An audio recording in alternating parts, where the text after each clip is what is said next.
dance. They fight upon the sea, and notorious they shall be.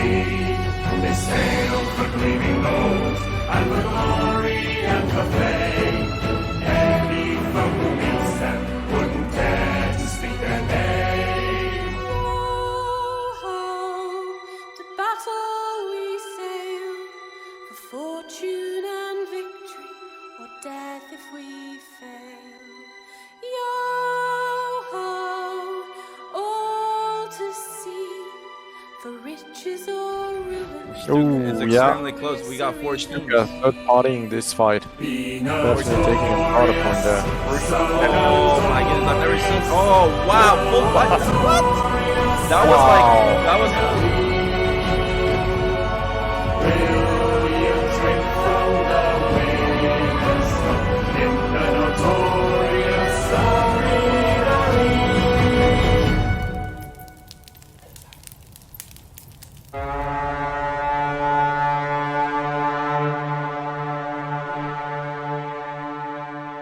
The NAL champions those? No. Yes. That is an NAL. That's an NAL galley, by the way. All right, everybody, and welcome to the Notorious Arena League, home of the best crews on the seas. Oh yeah! As always, I'm your host, Rage Trucks, and joining me today, the French seagull himself, Hagen. Hello everybody, welcome back to the NAL.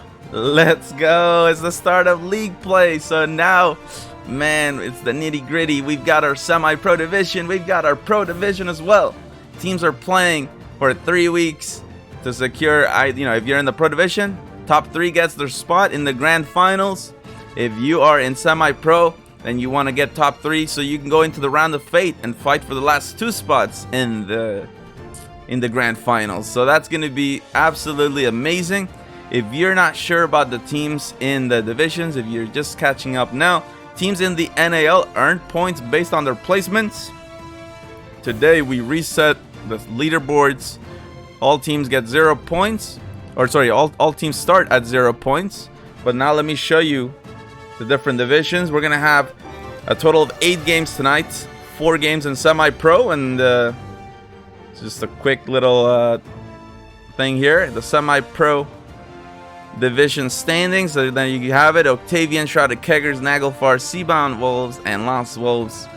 And in the pro division, we've got Hostile, Red Sea Enthusiast, Stuka, Bafos Crew, and Void Corsairs. And of course, we should not talk about Bafos Crew without congratulating them on that amazing victory they had last week with the Sea of Champions Galleon winners for EU. Amazing. Thank you so much, Fane, for the sub. Man, nearly a year. Thank you so much. One of the refs here in the NAL. Alright guys, matches start soon. Let's introduce the teams properly here that will be playing in semi-pro. So let's go without further ado. Let's check out Octavians. Here we go.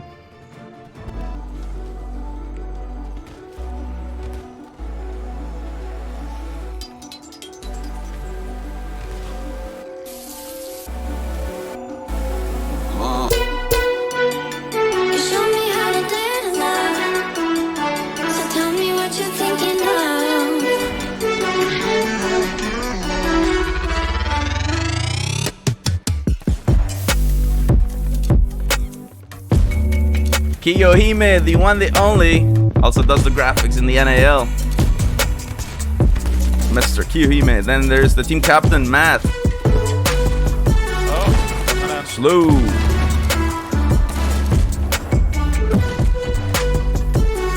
Mel.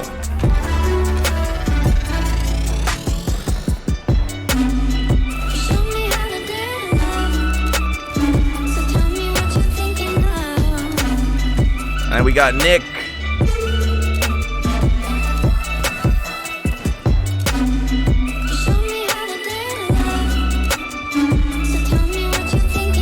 So right here, guys.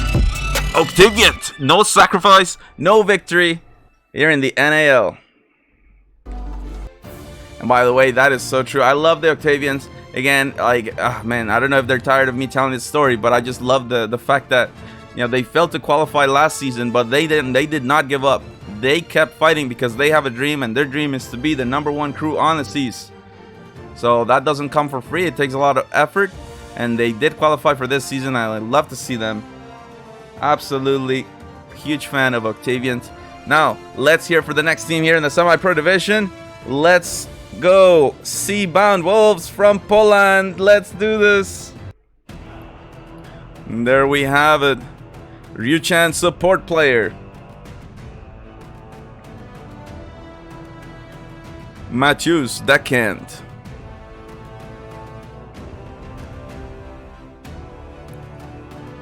Machao Naniwicz, main cannoneer. I'm so sorry, guys. I don't know how to pronounce your names, but I try.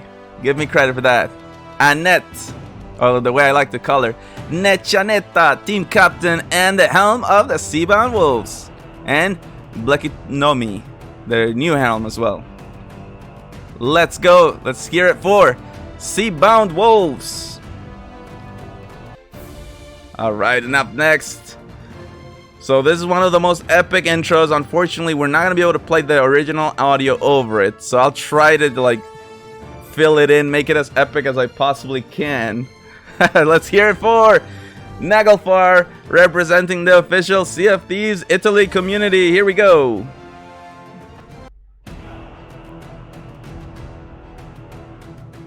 A team approaches the notorious Arena League.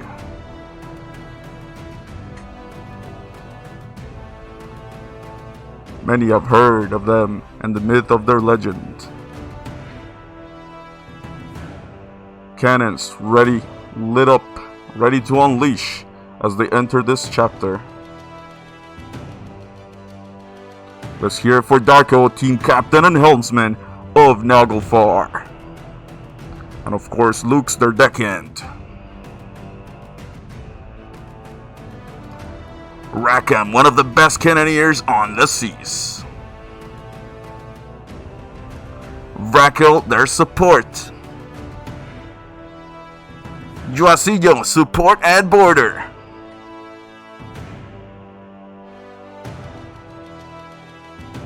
Leto, Naglfar, captain and flex.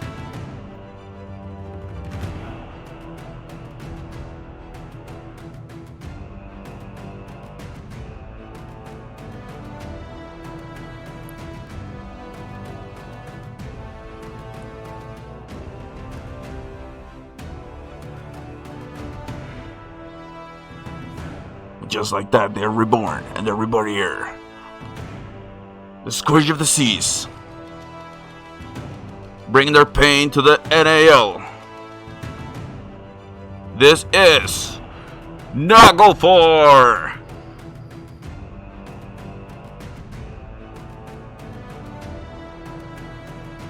Wanted pirates, dead or alive.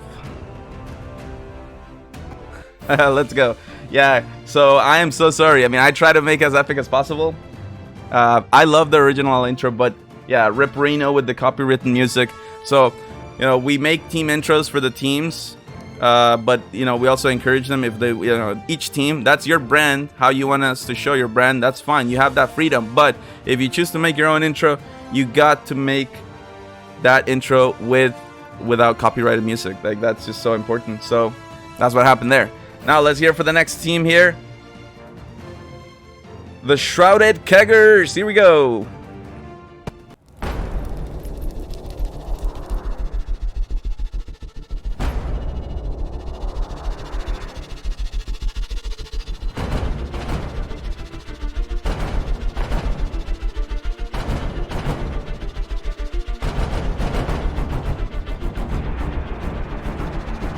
One crew fighting for glory.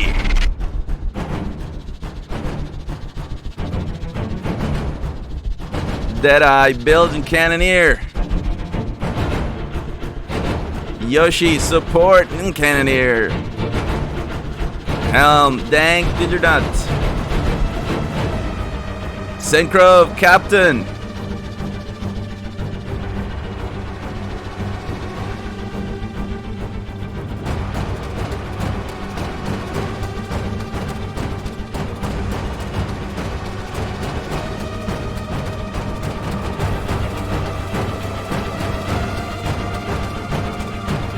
They lit that fuse.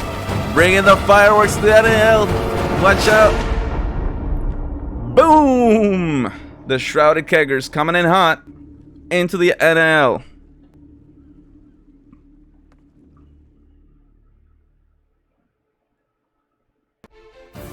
Love it. Woo-hoo-hoo, let's go. Let's go. All right, guys. And the last team is the Lost Wolves. Unfortunately, we don't have a video to show for them today. But Lost Wolves from Sea of Thieves, France community. That's the last team here in the semi-pro division. So without further ado, instructing refs to set sail. Let's get this underway. It's going to be amazing. Let's go. Remember, let me show you. This is the semi-pro. Everyone starts league play at 0 points. Throughout the night, teams will be earning points based on their placement, with first place getting 9 points, second 7 points, third 5 points, fourth gets 3 points, and fifth gets 2 points. All of these points will be added up throughout the night. 4 games played in each division. Each team plays in league play over the next 3 weeks, and then, you know, just one step closer to that grand finals, where we will find out who is the best crew on the seas. So exciting, man, and I'm so happy that we're finally here. Prize pool in the EU season currently stands at $228, and that is thanks to you guys, the community, who loves and supports the competitive spirit, the competitive community, the NAL. So not only do the winners get the NAL sales, but they also get a sweet cash prize, and that's been something we've been able to do since the very beginning of the NAL. So Shurgo says, I didn't see the Pro Division intros. That is because we will play them before their matches. The Pro Division will play approximately around 7:45 p.m. CEST. They are in set 2. So don't worry, stick around, catch the show, and you will definitely see the Pro Division intros. Colors are being set, and we are almost there, guys. The start of league play, an important moment in the NAL. Teams had the chance to fix whatever errors were made during the brawl stage. Adapt, study their opponents. Such an important point in the NAL. You know, now the lobbies are set for the next 3 weeks. Those are the 5 teams. They are fixed. So this is a great opportunity for the teams to study their opponents, to learn their tendencies, to adapt and overcome.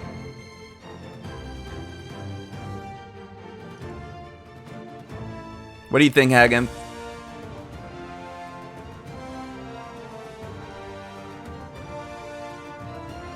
Oh, sorry, I was muted. Oh, okay. So I think we're gonna have some really sweaty games today. So that's gonna be something. I can tell, like, because it's the start of the eliminations. I mean, if you do not get in the top 3 for the semi-pro, you are out pretty much. And if you're in the bottom 2 of the Pro Division, it's going to be a problem, because you're going to have the Run of Fate, and we know that Pro Division doesn't want to get to the. I mean, if you can avoid it, let's try to avoid it, because it's not something you like. So I think we might see some tactics from teams that they kept for the special moments, and that's going to be something. I mean, yeah, we'll see about that. The start of league play, again, it's just getting us one step closer on this journey to find the best crew on the seas. It's going to be super sweaty, and as you say, yeah, I mean, after this 3 weeks, if you're in the bottom 2 of the semi-pro division, that is going to be it. You know, you get eliminated for the season. And so, yeah, everything, the stakes go higher, and then the week after that is the Round of Fate. And Round of Fate, in that one, 3 teams get eliminated. So the stakes could be just getting higher and higher until eventually it's the big climax to find who is the best crew on the seas. And I love the journey, man. So many ups, so many downs. Yesterday we had a treat with NA, but EU is absolutely amazing as well, and I'm sure that we're gonna see some absolutely incredible games. By the way, guys, huge milestone in the NAL, Twitch partners now, so you can enjoy the broadcast in full HD. Again, that is so amazing. I love it. So hopefully now it'll be a little bit easier to tell how much time is left or how many points teams got and stuff like that. I hope that helps a lot.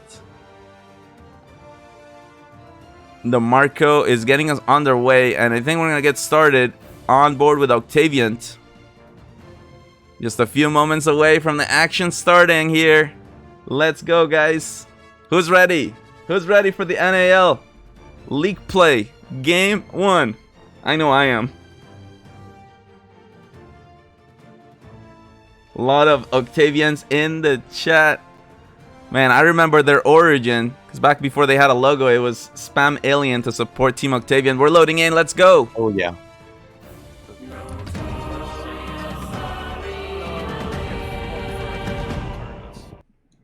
No, that's in week 3. I don't remember. No, I know. but they're still. Let's check out, see what kind of spawn they got. Outside spawn. Left side. I think Lost Wolves on their left. So we'll see about that. Usually teams are pretty happy when they get the outside spawn. But it also depends if the Lost Wolves, if they scuttle in the beginning, because that's another thing too. Middle side spawn, they either usually scuttle or they cut inside. So we'll see. Wow, Octavian's right away, racking up the points. Wow. Over 200 points before anyone else even landed the first cannonball of the game. So I guess if this is any foreshadowing, it means the Octavian cannons are pretty warmed up. But Lost Wolves is also striking back. And to their benefit, it doesn't seem like they're getting shot by the middle ship. So Lost Wolves is actually able to take this parallel with Octavian if they so desire. Shrouded Keggers as well, off to a good lead. Naglfar too. Let's go catch up with Naglfar. Fatto? In a parallel of their own, they've got Shrouded Keggers. Sulla maestra in 2 ora. I quelli forse ci danno la punta. Sì, ci danno la punta, perfetto. Su anche là davanti e sparate a sinistra. Vado io, vado a destra. Vai, raga, spara. Perfetto. And they also have their sights on the Seabound Wolves as well.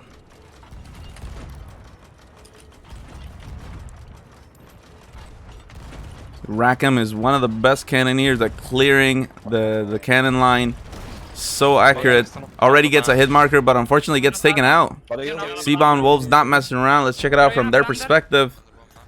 Wow, but you can see it. It's just very even. Nanuit's also going down here. Oh, 2 members dead. The cannon line on Naglfar, or sorry, the cannon line of Seabound Wolves under immense fire. It's that pressure from Naglfar that I was telling you guys about. Man, let's go back over to them and see. They do have a lot of water, but they have angle, and there's Rackham backing in on cannon. We'll see as he get more hit markers. There it is, one more. Unbelievable. And he's also putting lowers too. They have to be very careful as they commit to this orbit that they don't go into a sandwich. Already knocking down the main mast with just the regular cannonballs. Naglfar, excellent so far, and they also spot Octavians on their side. They have to be careful. The group of 3, Seabound Wolves, Octavian, and Naglfar. So on the other side, we must have Lost Wolves and the Shrouded Keggers going at it. Let's actually go catch up with Shrouded Keggers in the group of 2. See how they're doing. I got 1 bolt. I got the res. Okay. I've got it, yeah. I have 2 people anyway. No, same. That's what I wanted to avoid. Getting the res on Zinkrove. They have a lot of water. 2 people committed on buckets. Okay. Lost Wolves not messing around with their pressure on the cannons.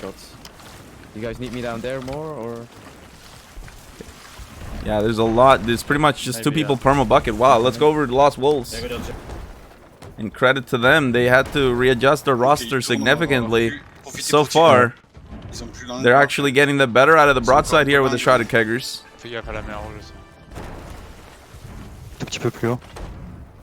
And 4 teams in the 2000s. 12 minutes into this game, or left in the game. On a leur pu. Yeah, it actually just seems like the shrouded keggers just broke off. Trying to buy a little bit of a moment to recover. Let's go back over to the group of 3, where Naglfar continues to rain down fire, swapping from the Seabound Wolves and now on to Octaviant. Entro sul deck. Li sto devastando. Here comes a Blunder Bomb. Every time you see one of those flying through the air, you know it has the potential to dramatically shift the tide of the broadside. Naglfar very careful to control their angles and their speed. And now this is a moment that's really delicate, because you can see on the other side of Octavian there's a ship shooting at them. If Naglfar keeps this rotation, they will enter into that sandwich, so they have to be very careful their next moves here. The group of 3 can easily turn in the blink of an eye. So they're focusing fully on red, but yellow, let's not forget, Seabound Wolves is around here.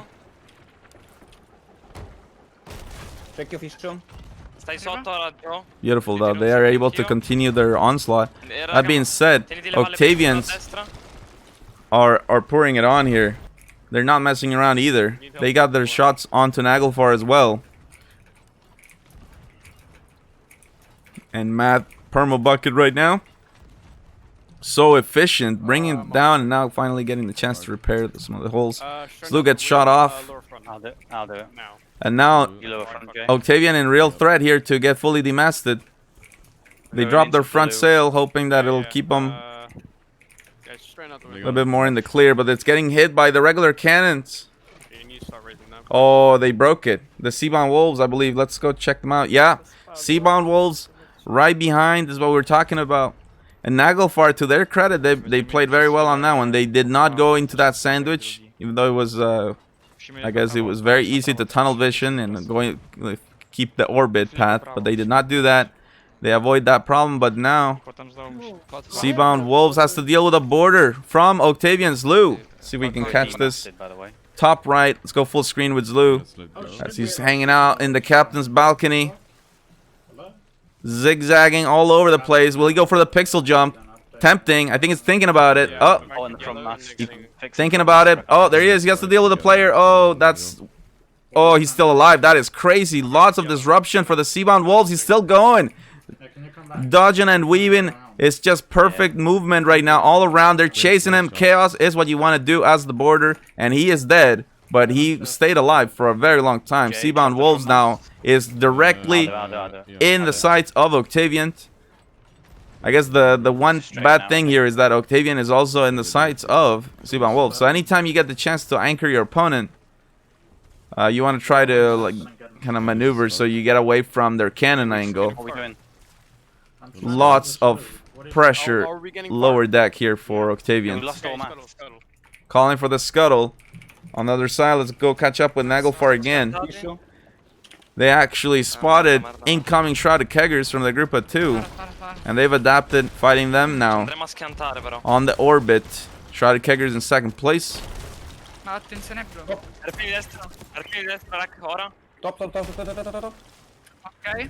salgo. È morto, grande. Lots of cannon fire coming in. Vai. Using the harpoons to try to avoid a bad rotation, but that really works in the favor of the shrouded keggers. I mean, they're just loving every little bit of this. They have a free moment to really unload all their cannons, put lowers, pressure. Here comes chain shot as well. This is a great opportunity for the shrouded keggers. One of the first times I got to play against them, I complimented them on how strong their broadside was.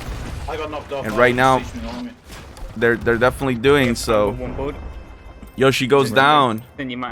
Naglfar is not messing around. We go back over to them. We'll see Rackham going nuts on those cannons. Oh, but look at that. Dark is really smart too. He spots the incoming threat, so this does not tunnel vision so far. That's been one of the highlights for Naglfar. Avoiding the sandwich is so key for Helms in the NAL. And Dark is definitely doing that. Now, beautiful arcs of the cannons coming in. I think that's Octavian. I'm not sure, is it? Let me see here. It is. Yeah, so Octavian on the other side of Naglfar. You can see it looks very insane, almost a perfect arc for all of them.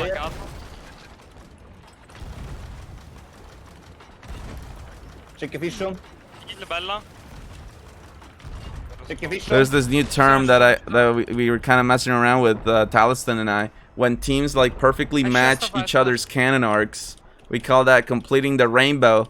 And there for a moment there, Naglfar and Octavian's completing the rainbow, just perfectly matching those arcs. Unreal, and it's just so close so far. Seabound Wolves goes down. Shrouded Keggers in the lead, but Naglfar hoping this broadside with Octavians will get them there where they need to be. 5 minutes left. No, che tiri? Vabbè. Dimmi tu che cazzo devo fare. Non tempi morti, facciamo sempre qualcosa. No, voi sparate. We've got an Obsidian Capstan giveaway coming up at halftime between Game 4 and Game 5.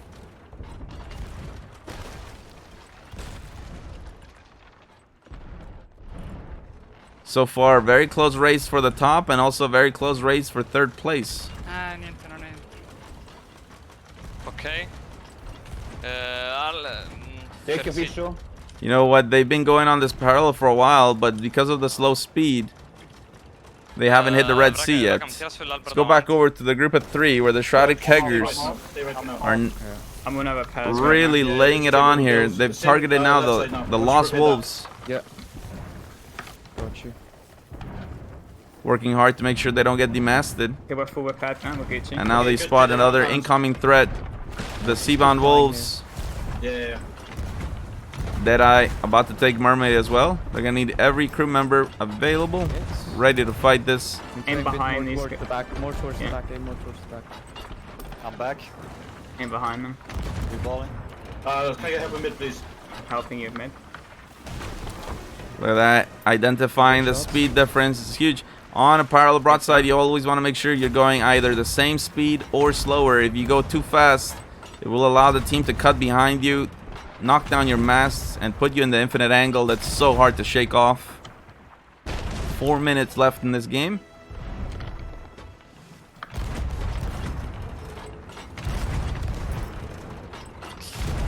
And look at that. It could very well be quad cannon here. We had all 4 perspectives, but Shrouded Keggers making a statement. Close to the Red Sea too. They check the map and the anchor turn. I'm knocking. Unfortunately, 2 pegs on it. That means it's going to be a little bit longer race, but actually they get it fully repaired. All 4. Ready for right side shots. Yes. Here comes the chain shots. Team's trying to punish the anchor, but really smart to avoid going in the red. Their opponent, Seabound Wolves, I think that's what it was. They've also adopted as well. They're trying as hard as they can to cut in behind them, punish the maneuver.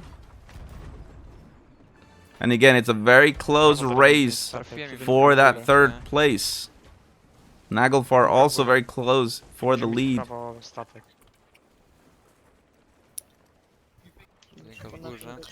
Now in the last 3 minutes, 2 minutes, so it's really close. It's really close. 2k between the last one and the first one. Yeah, Anything could happen here. Extremely close. Naglfar is now in the 7,000s. Let's see how they're doing that. Oh man, but they're getting hit with an attack of blunderbombs that completely ruins their angle. Dark moving as fast as possible to try to correct that. And I think that's Octavian's laying it on them now. With everything they got, Rackham has to rack up those kills to turn the tide of this one. Spara solo alto, Rack, okay? Oh, they got boarded. Matt plays from Octavians. Bottom right, let's go. 2 boards so far this game. Amazing one. He's not dropping the anchor, he's just going for the trouble. Got 2 kills already.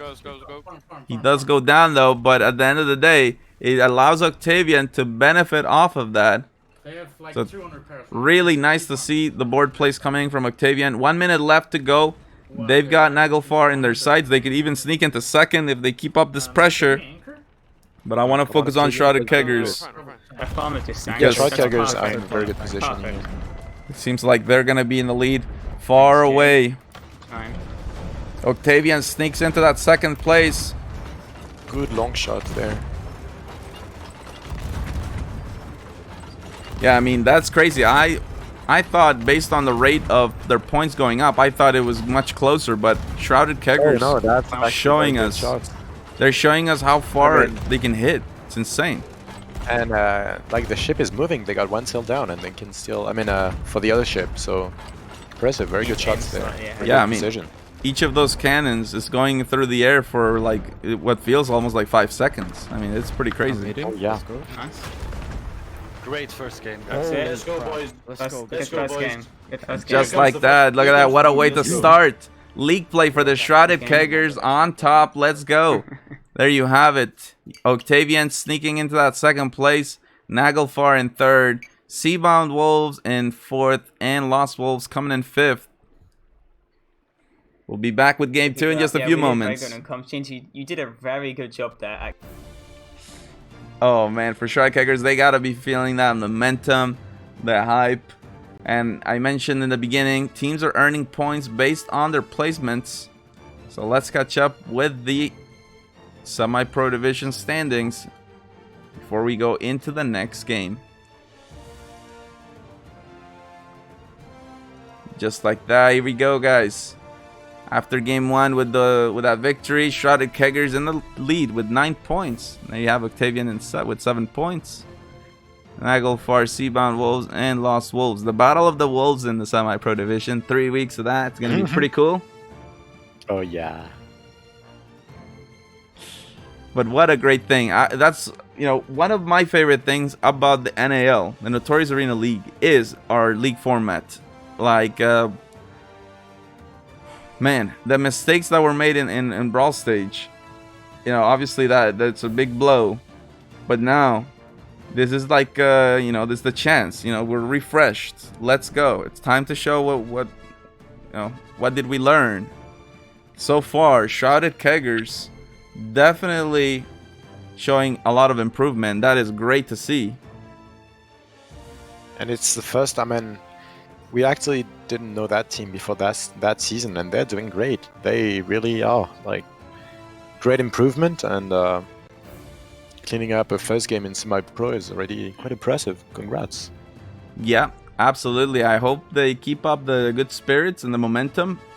At the same time, really great performance as well from Naglfar. They were in the lead most of that match, but unfortunately for them, I mean, it was those boards from Octavian. I mean, wow, one on Seabound Wolves and then that last one on Naglfar was incredible. And, you know, I guess big shout out to Octavian for having that vision to know, hey guys, if we want to get into second place, we better get over there, put some pressure on Naglfar. And those boards, locking them down, absolutely critical to do that.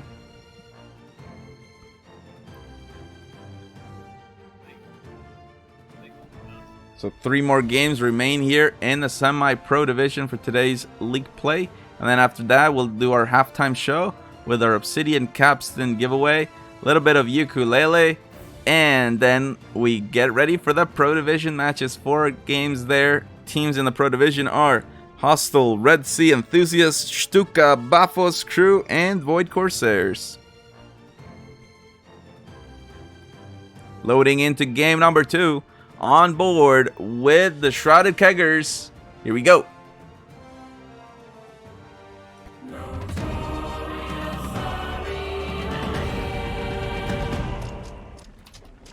Okay, we are smack bang in the middle. We do not have wind. Also, middle spawn for the Shrouded Keggers. Wind towards the right. We're doing a 90-degree turn right there. Oh, I wonder if they said smack in the middle, but middle side? No, they're in. I think they're on the... tough one. If you shoot right, Check the map. they'd be in pressure already. I mean, he said smack in the middle. I would assume that would be the middle, like actual middle. So yeah, Yeah, I I mean, think it's middle. I can see 2 ships on the right side, and they don't seem to get shot at by the left side, so I would expect they got... look at this. They've improved so much. They're not messing around right away. Big threat. Naglfar with the scuttle. Yeah, they scuttled. Probably means they were middle Someone size has spawn. been training since the brawl, that's for sure. Oh yeah, no, I mean, And yeah, Naglfar goes down. this is not a lucky thing here. Oh no, for the there's no Shard luck Kickers. involved there. That's just all skill and practice. Let's harpoon turn around it. Left harpoon. Taking shots on Lost Wolves right now. Tell me when to go. Reball. Knocked. Should I go now? I could see Lost Wolves shooting at something on the left side, so I think Shrouded Kagers might want to check what's in front of them. And yeah, there is... They're gonna Taliant. Ready for another one? Taliant is going to have a very good angle. They're running into their broadside. Oh wow. But Well, they are using the outpost, so... we'll see. If they keep wrapping up around with the harpoon, they'll avoid the worst of this. But yeah, Octavian was ready to punish that, and that's what happens in the NAL. Oh, Teams, if you make one mistake, teams will punish that so fast. But indeed, it seems like Shrouded Keggers, they went all the way around, and now they're still laying it on here. Immense pressure. They're getting away with it. Yeah, really good. And Lost Wolves lost the middle mast. Yeah, so and that's really good for them because they can keep it up. Seabound Wolves in the background also spots it. Let's go with them. As they see Lost Wolves just got behind them, and now transitioning to the Shrouded Keggers. So actually great for the Lost Wolves. They have a chance to recover.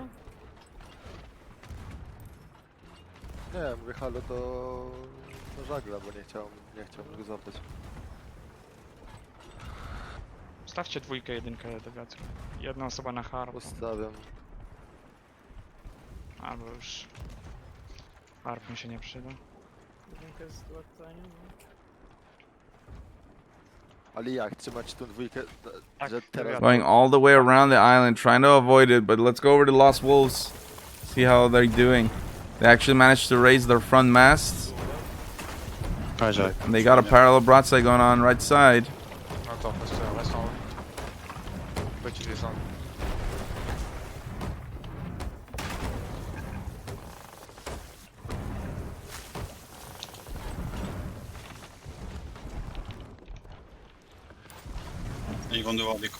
In second place, they're all in their own here. And that is Naglfar off on the right. Let's go with them and catch the rest of this fight. Naglfar in fourth at the moment.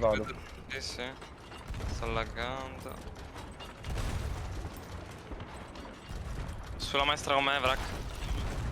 Poi vai. Sir Dada with the sub. Thank you so much for your support.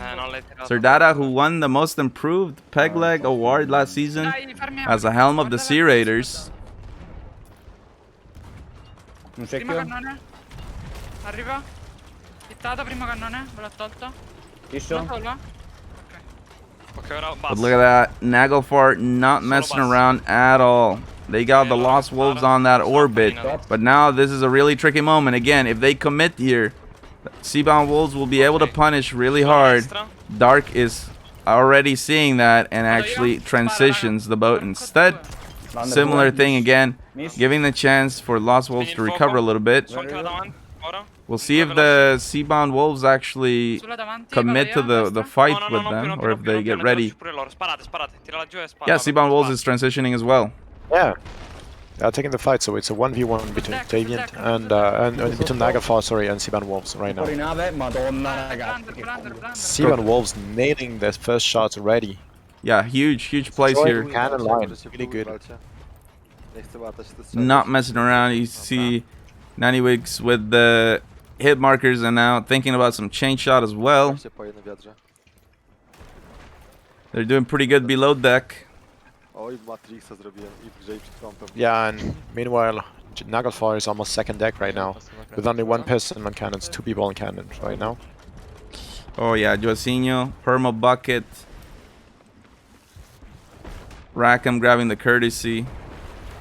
Siamo infuocati, Porco Dinci. Aspetta, raga.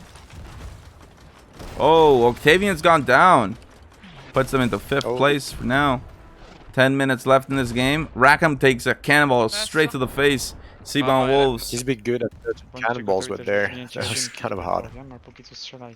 Oh, wait a minute. There's a third party coming in. Seabound Wolves in danger of being in a bad sandwich. Lost Wolves are on the other side.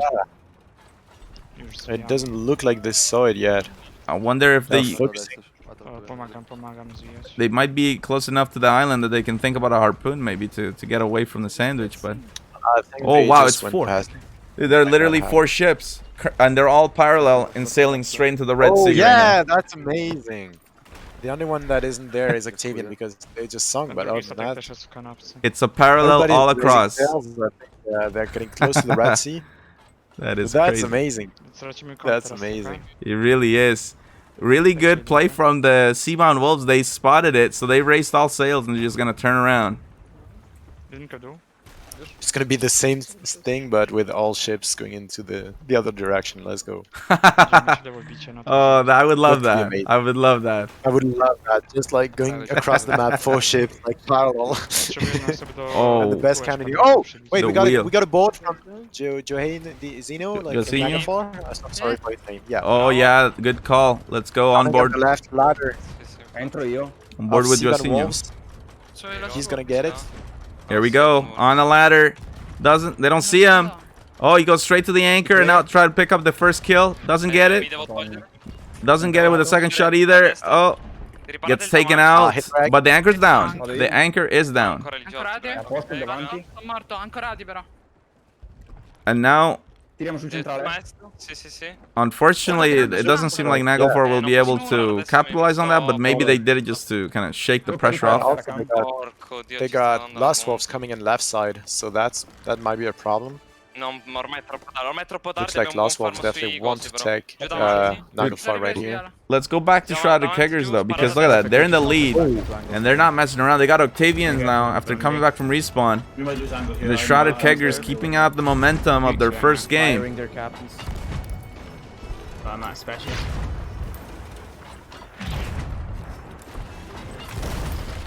Oh, fire on the helm. That's really good shots. Synchro nearly gets taken out, but so smart to eat the coconut right away. Still has to eat one more to get back to full HP. It's gonna connect. Yoshi as well, same thing. Oh, now he's playing with fire, Synchro. He gets off the cannon. It's those coconuts. Yeah. Towards us. Don't be greedy. Hammond's going down.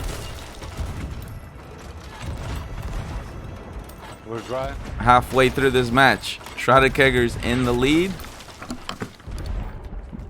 About 1,000-point advantage so far. And the Seabound Wolves in second.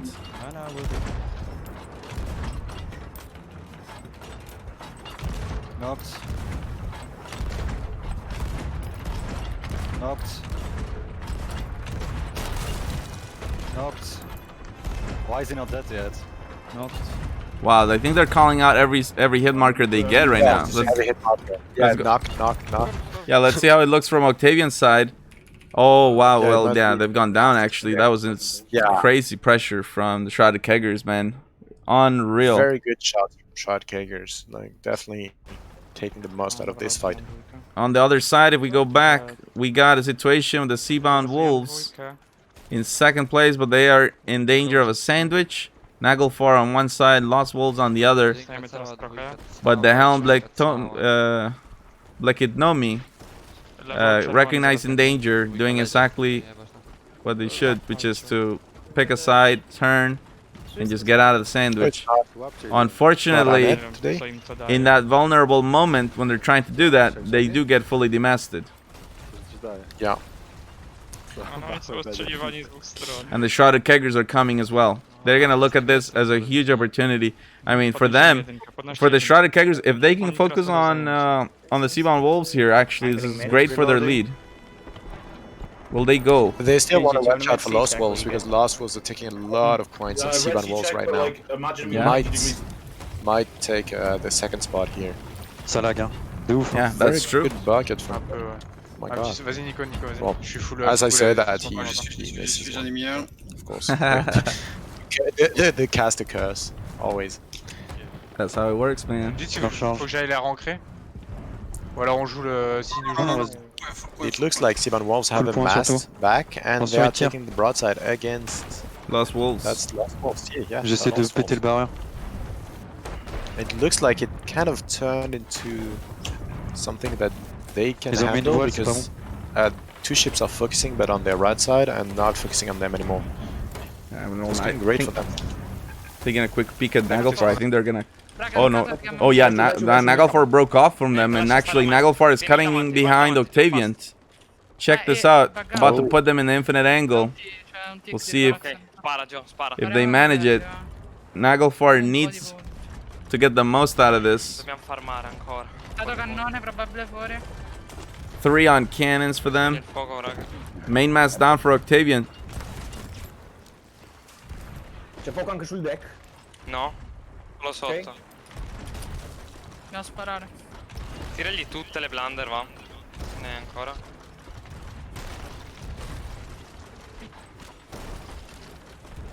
E anche infocate già se le hai. And even lots of blunderbomb being used as well. Getting those hit markers. Big blunder. Naglfar could easily sneak into second place here with that. But with 4 minutes left in this game, Shrouded Keggers have built themselves a pretty substantial lead.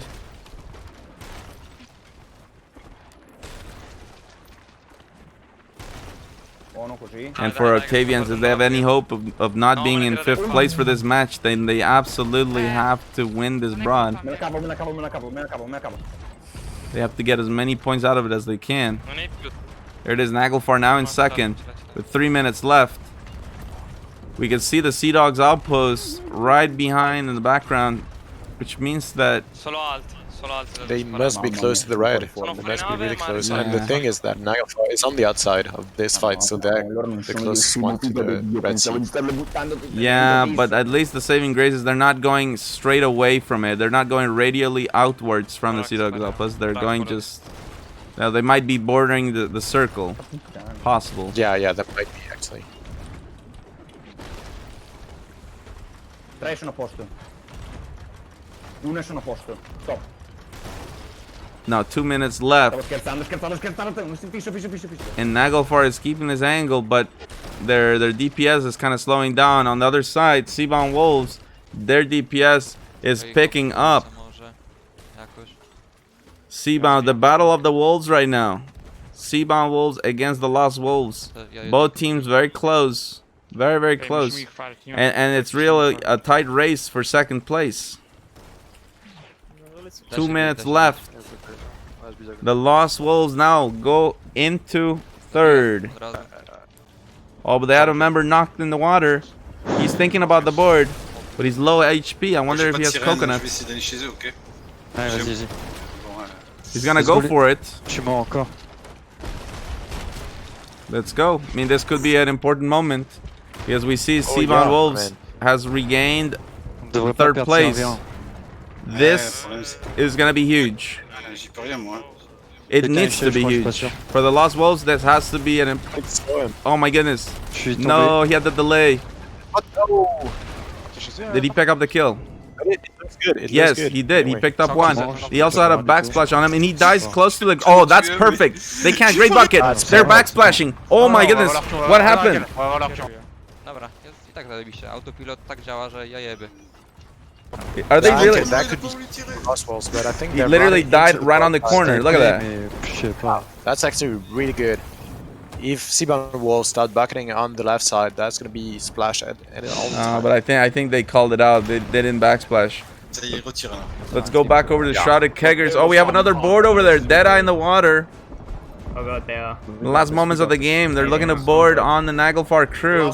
Will they pick up anything else? They're watching. Purple. Oh, they got close. Huge though, huge. Oh my god, purple got lost. Just jumping around and watching everything. Alright, now we're definitely getting targeted.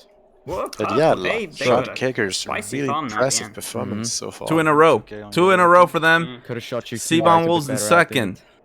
We got Naglfar third. Lost Yeah. Wolves in fourth, like- and Octavian Yeah, comes I in was on the fifth. rowboat. We'll be back with game We're on 3 the in just a But few they were moments, already guys. Looking. They were already looking. Yeah.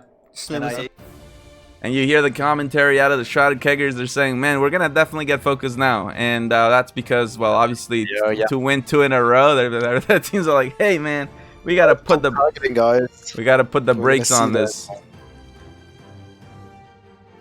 But it's very good to hear them say that because they're aware. It's mostly when you get caught unaware that it has a big effect. But if you're expecting it, if you're ready, if you look out for the teams coming in and the third parties, it's not a problem. Let's catch up with the standings after game 2.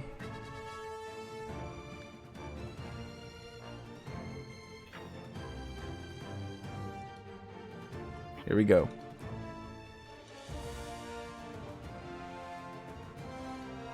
So this is the situation. 2 wins in a row for the Shrouded Keggers means they are at the top with 18 points. And we got a tie for second. 10 points between Naglfar and Sivan Wolves. Octavian really close behind with 9 points. And Lost Wolves in 5th place with 5 points. 2 more games to go in the semi-pro division. And also, before we do our Obsidian Capstan giveaway, we'll be starting game 3 on board with the Shrouded Keggers once again. But man, I am loving what I'm seeing. Lots of boarding action happening. And it's actually making a difference. Part of me wishes I would have tuned into the Shrouded Keggers sooner because, I mean, it seems like they ended that match on a board play on Naglfar. You know, well, but again, we also, it's not like we didn't get some action. You know, we got to see that play, the border dying on top of the grate, nearly causing problems there for the But I'm Sivan sad Wolves. that Lost Wolves didn't take advantage of that because there was a huge opportunity for them to get behind Sivan Wolves and farm them, but it seems like they just ran into their broadside and didn't realize fast enough that they had a good opportunity. I don't know what happened there, but they could have taken the spot.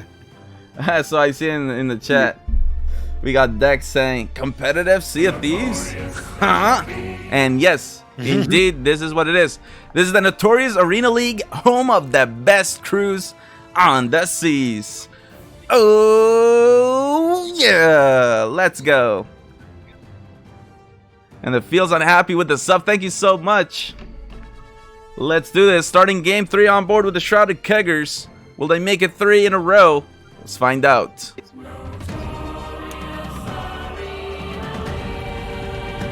We do have wind. So Dex says, what are the win conditions? Teams in the NAL are earning points based on their placements. First place gets 9 points, second gets 7 points, third place 5 points, fourth earns 3 points, and finally fifth place with 2 points. Those are the numbers that you're seeing currently below the team logos on the top right. Who stole my chains again? Might have been me. Yeah, it was I me. think the Shrouded Keggers are getting the middle spawn again, right? Overshooting. Okay. Octavian's off to the early lead. Kind of tempted. Let's go over to Octavian. doing a 90, I think. Yeah. Long range for them, but look at that. Over 500 points. Everyone else, almost everyone else, just 80 points.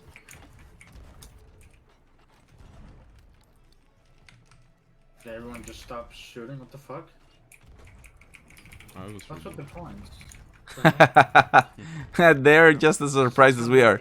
They say everyone should stop shooting. What's going on? What's with the points? 80 points apiece for most of the teams here, and just Octavian laying it on here with the points. Here we go. Lost Wolves starting to get honed in. Naglfar as well.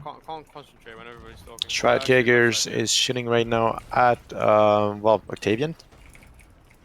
So it looks like everybody's back in the fight. But yeah, that was weird. That was very weird little moment there. Like just a peace treaty or something.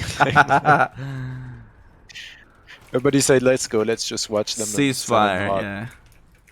Yeah, ceasefire. That's the word. They called the ceasefire for like 30 seconds. But right now, this orbiting broadside between Octavian and the Shrouded Keggers is going very well for them. But look at that, right ahead, danger approaches. Oh boy, with a commitment here, Octavian's putting themselves in danger. Seabound Wolves potentially ready to punish with chain shots. They're thinking about it. They definitely get shots first. That is one of those things. It's really hard to win a broadside if you don't get shots first. So right now you'd think the Seabound Wolves are gonna be the favorites to win the broadside. Here comes some firebomb as well. Great utilization of their specials. And blunderbombs coming back in towards them. Cannon kill. Matthews goes down. On the other side, let's go back to Octavian and see how they're doing. Triple cannon. So despite not having angle first, incredible cannon line pressure from Octavians allows them to resume the momentum. And now they actually killed 2 members. Wow. And hit markers shaking them off the revive. Incredible. JW has been so sharp on those cannons so far this game. And Octavian needs a big game. They came in 5th last one. They don't want to fall behind. 2 more games left in semi-pro division. I used them. I have mine. I think one jumped in. Alright, you know, Kyle, fuck it. Once you're out of planks, go and shoot. Yeah, I'm going. I'm out. The angle's starting to close for Octavian, and in the meantime, Seabound Wolves trying to punish as hard as they can. They still have the angle. They'll bounce here. The Eye of Reach, so important. Oh man, that is crazy. Naniwix doing so well. Sniping. Oh, here we go. They spot Zlu on the ladder, taken out. And now, it's that battle. Deck. Oh man, just... Wow, actually, Octavians have gone down. Yeah. Another border. Double board. Here comes Mad Plays. On with the sword, slashing on the grate, causing problems. Goes down. I think there was one more member of Octavian that was on ladder, but I guess they took him out. Yeah, but he got killed right away. I think it was JW.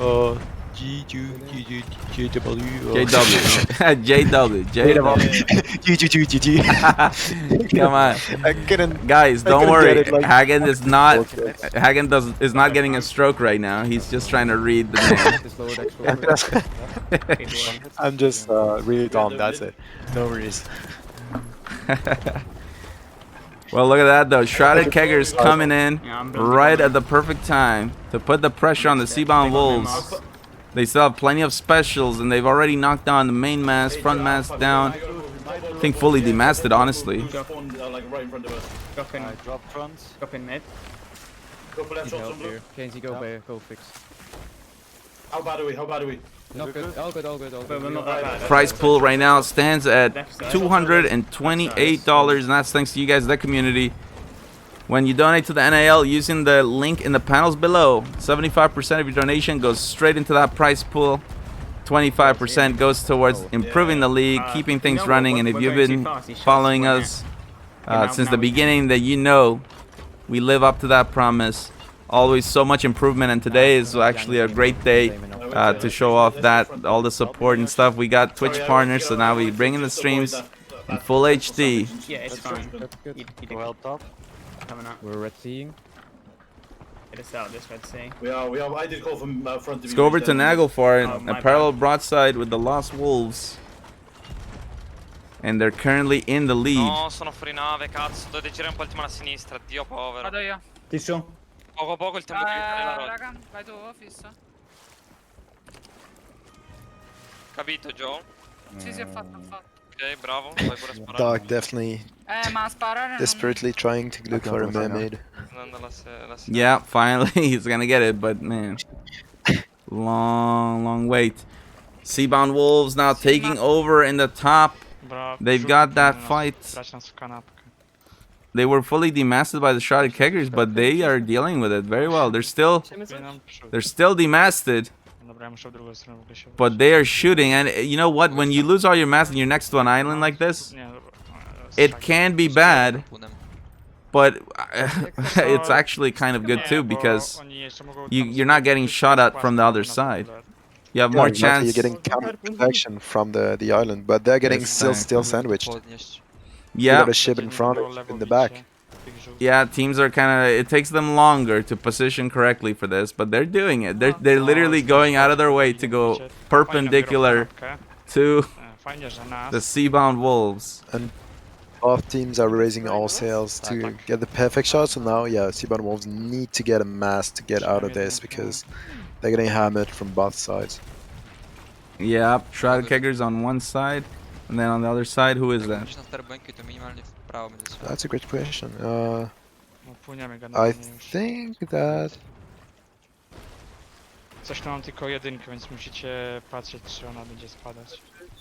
Now this is when it starts getting crazy. 2 people dedicated to buckets, 3 people on buckets. Oh no, they raise their front end, but it gets knocked down again. Super frustrating for them. They really want to try to avoid sinking if they can. But now actually it's a moment where they can do that. Shrouded keggers has no choice. They're gonna have to transition as the Lost Wolves approaches. Need to drop mid or something to counter. Yeah. They're losing back as well, I think. Dropping mid. They're losing their back sail, I think. How close are we to red right now? We got not much. You're gonna have to turn up. Okay, I'm gonna turn this into red, okay? Oh, here we go. Looking to cut in behind red will put them in a vulnerable position to begin with, but they're hoping it will save them from the Red Sea. Thank you so much for the host. And the Lost Wolves, very smart. They take... Oh, board attempt. Here we go. In the water. This could be absolutely huge. Let's go. Wixland on board. The shrouded keggers now. Oh, gets shot right away and taken out. Wow, Synchro deadly. Deadly on that. Hits both shots and clutching it up for his team to prevent the anchor from going down. Huge play from the shrouded keggers. Naglfar on the other side. They were the team that was on the on the other side sandwiching the Seabound Wolves.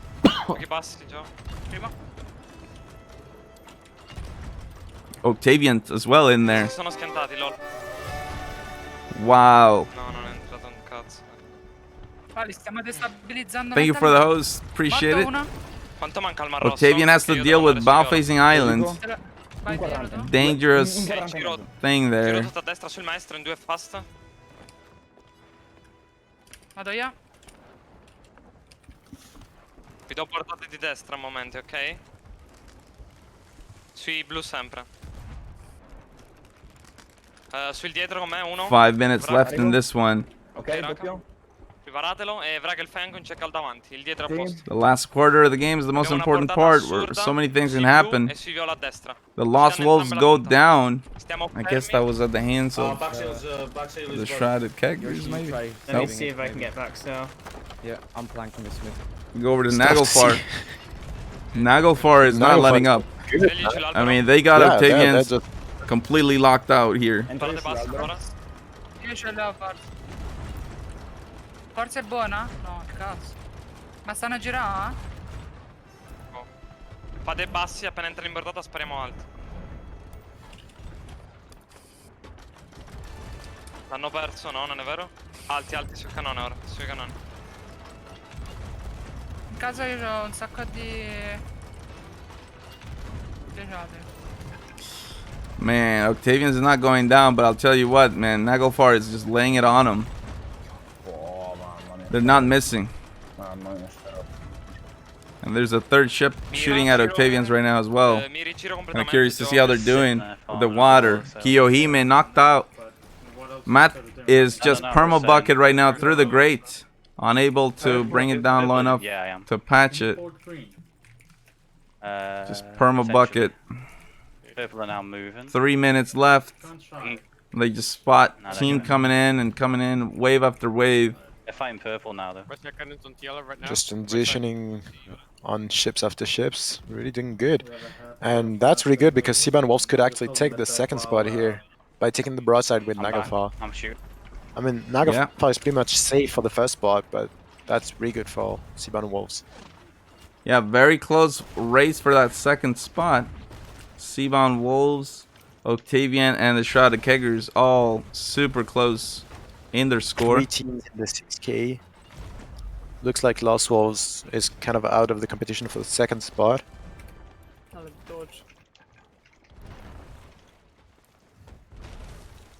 Kółko dostali.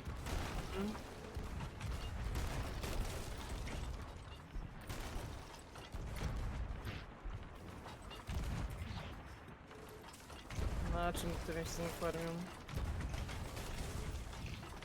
Na sailorach jakiś. Albo troszeczkę w lewo trzeba będzie. Rackham setting a few blunders on Seabound Wolves.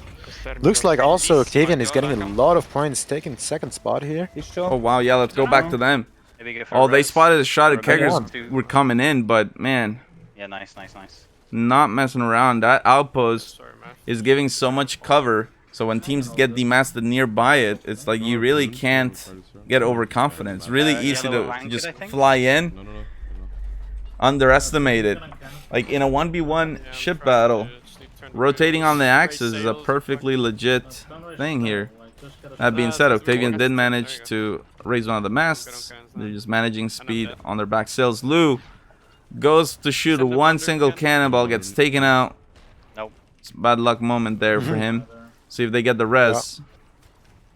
Oh, almost. And now they're gonna lose angle too. Oh, that is just. It's. Yeah, that's terrible. No one. Yeah, we're losing angle. Yeah. No one got the res on Slew and no one got on the wheel. And now, well, Kiyohime gets on the wheel, but like it's the angle's already been lost. It's too late. Shrouded Keggers taking a lot of points there. They're taking third spot and might take the second spot. Yeah, that is crazy. Yeah, you definitely want to wreck the helm or take the helm whenever he gets down, because that's what happens. I got one bolt. One bolt, then take. A little bit of mistake, but that's what. Octavian resumes the angle and takes out 2 players right away. Let's go over to Naglfar in the last moments of the game. Looking to close this off. Secure a victory here. Tieni la nave. Tengo la nave. I think they were shooting at the Seabound Wolves. Parata a sinistra. Getting the better out of it, but Seabound Wolves now also over 10,000 points. Octavian sneaks into third in the last moment to take that away from the Shrouded Keggers. Just like that, there you have it. Worst is that Octavian Matt was saying I might let it go just because we're not taking base back, and they say no, keep it, and then they go. They take third spot here. Amazing. Yeah, so good. Naglfar with the victory. Seabound Wolves in second. Octavian third. Shrouded Keggers fourth place, and Lost Wolves in fifth. One more game to go here in the semi-pro division. We'll be back in a few moments. Let's catch up with those standings. Man, teams are just bringing it right now, and it's just back and forth, man. It's what I love about the league play. Having those lobbies locked in for 3 weeks really allows teams to, again, to study each other and just prepare better. I love that part.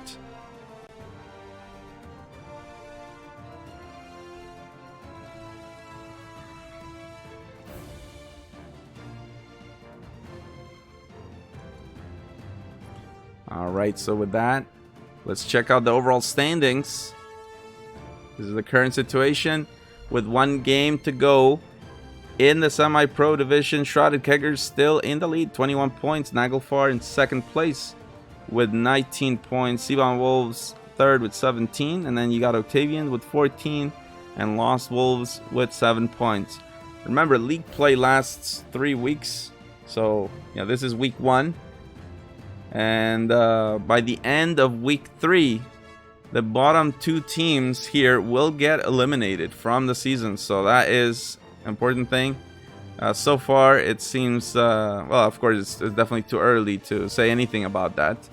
It definitely is. But it's good that we keep that in mind at least. You know, one of the things that we really like to see in the NAL that's key for success is the consistency of the teams. That's why we're not doing this in just one single match, or just a few games. It's all about the consistency. We test all that throughout the season. And then ultimately the grand finals, yes, that is a one day thing. It's just a single day, the series, 7 games.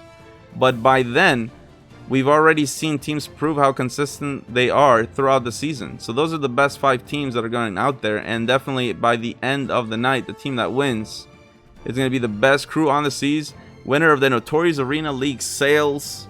And that is just a huge honor. Only 4 teams have earned that. It's just incredible. But here we go. Game is starting on board with Naglfar. Let's do this. Presente, sono cretino coglione bastardi, ne tratto di sempre un coglionito. Basta perché la quarta partita, se no era 3. Cazzo, ma te ti fai ridere. Alright, here we go. Check out what kind of spawns they get. I think Naglfar was getting middle side spawn at some point. Dove siamo? L'ancro. In uno spawn Siamo in mezzo. Mezzo ai coglione, aspetta. Gira a sinistra. Lasciamo soli quelli a destra. Chi sono quelli a destra? Blu? Mi dite chi sono?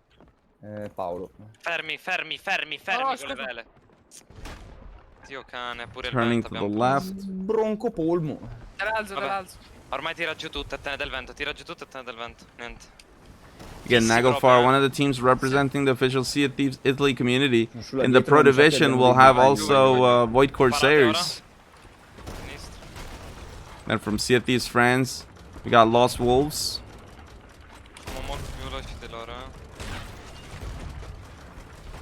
Oh, ma siamo vicinissimi. Shrouded Keggers looking to cut behind Naglfar. We'll see if they manage to get the harpoon. Nope, they don't go for it. We're gonna lose angle, the wheel is fucked. Wheel is broken, unable to... It's fixed, sorry, it's fixed. Okay. Oh, okay. Gonna go for blue here, okay? Okay. Reloading. Is that already here, guys? Get ready. Yeah, left side. Let's go with blue. Blue is the Simon Wolves. There you have it. Already prepared. Shots coming out from the Seabound Wolves, ready to connect on the Shrouded Keggers.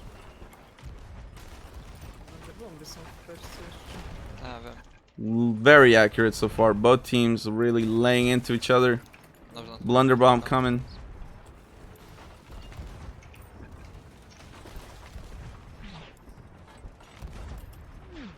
Oh, the third party. Lost Wolves approaches, I think. Let's see. Yeah, indeed.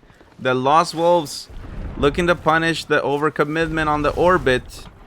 They're going a bit too fast, though. So the Seabound Wolves will have the chance to actually turn out of it.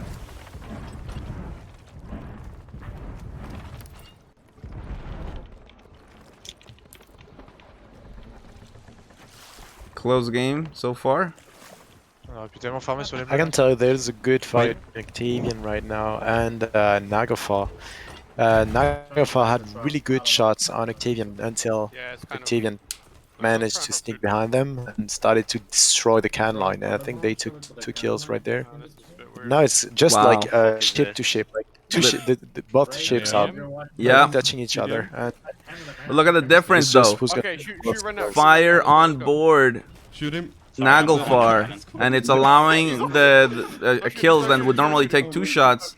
They're happening in 1 shot, and not targeting the helm as well. Oh man, this is brutal. Octavian really able to punish hard on this. Yeah, and they're using the out of reach a lot, and that's helping them a lot, taking a few kills and getting on the cannons. Someone tried to board it. He got double. They watched it. They were ready.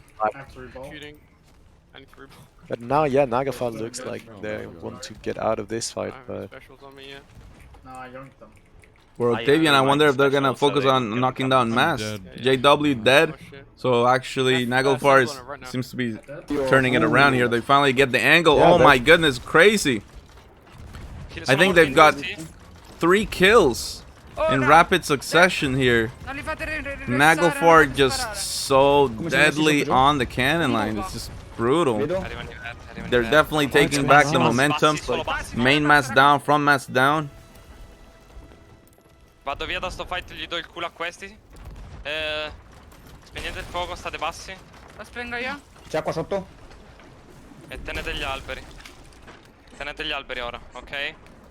Ci proviamo. È rischiosa sta manovra, ma è buona. Sono morto, rest. Cazzo. Man, let's go over to Octavian.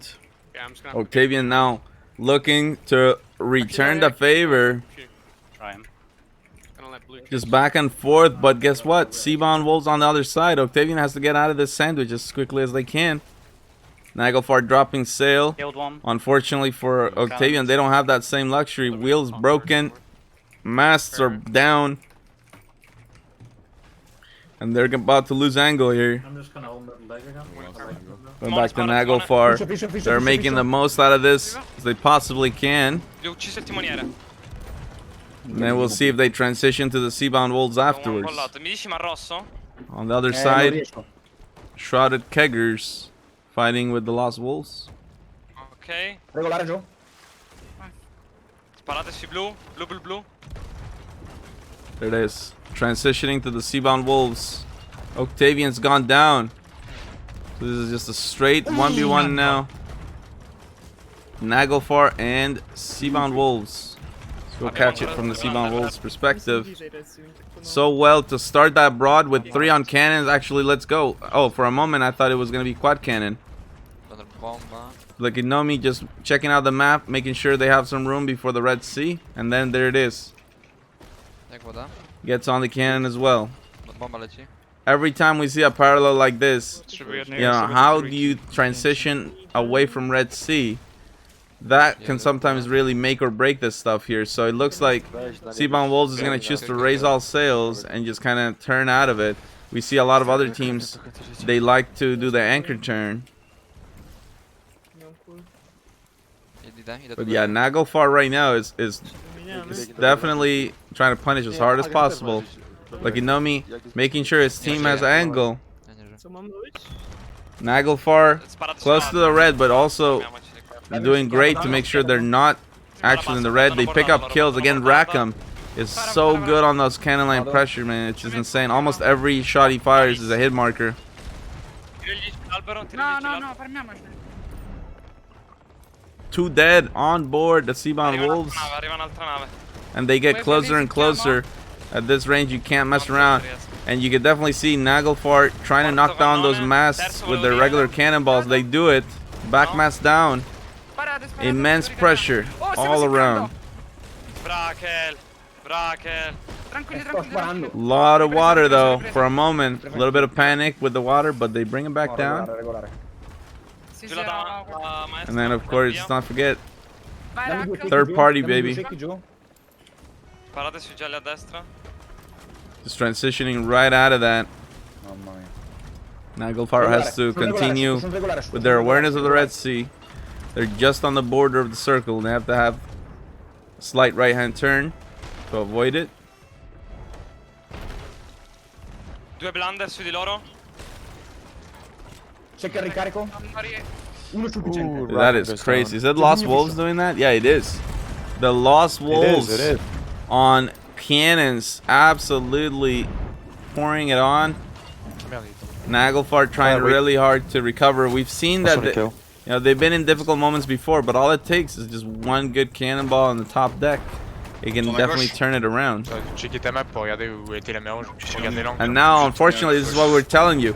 In a broadside, you don't want to go faster than the other team because you want to avoid this. What's happening here? Naglfar for a moment able to kind of get in behind them just slightly enough that they have angle, but Lost Wolves doesn't. So. And yeah, Naglfar is dry downstairs, so yeah, perfect situation. All 3 on cannons. He gave on cannons. Oh, I'm not even sure. Yeah, that maneuver gave Naglfar the little bit of time they needed to finish whatever repairs they were working on and get back on cannons. Naglfar, huge. Points just flying, just going over. Dai ragazzi. Ricarico. Parata timoniere. Sono regolare, se che ricarico sono regolare. Vai. Buono, buono, buono, buono. Sparate basta. Joyzinho. Takes a kill, I think. Ucciso. So deadly right now. They're absolutely honed in. Oh, they're going for some. Yeah, Rackham going for some bottom Lowers. hold. You definitely want to do that to get the deckhand downstairs. Now they get rammed. We'll see how they deal with it. Lost Wolves thinking about boarding. Here they come. They go for the anchor play. Wixland boarding also. One dead. Looks like it's a double board Just from fire. No, Wixline is still. Oh, wow, nice shot Rackham. from Wixline. Rackham goes down. And they're still jammed in. Here we go, another board. It's taken out. Mais non, on peut pas, on peut pas, on peut pas. It's 3 dead, I think 2 or 3 dead on no, 2 dead on Nagafar, and now I think they got third party, right? Oh yes, yeah, the Seabound Wolves. Wow. Yeah, Seabound Wolves. That's crazy with the board. Wow, they pick up the kill. That's huge. Naniwix with that board, and you can see it. The crew ready to punish. Absolutely huge. So yeah, Naglfar. Man, they were in the lead on Lost Wolves there, and Seabound Wolves just came in and perfect took timing. advantage of really well played from Seabound Wolves there. Yeah, perfect timing. That actually puts the Shrouded Keggers back in the lead. It's a little mini race to see who's actually going to win the overall set today. It's a good feeling to end the week at the top of the leaderboard. And but right also now, it's not good when you start the next week, because you don't want to get too much focus because people want to take you down. So yeah, yes, it's a good feeling. But, true, but league play is a little different because the most pressure goes on the third place team, because that's the race. Like if you get ahead by so much, actually could relieve pressure. Yeah, that's true. But look at, like, we got 3 teams at 21, 19, and 14 points, and 17 points. Like, they're all, except Lost Wolves, they're pretty much all close to each other. So for now, it's still a bit tight. Yeah, in 4 minutes.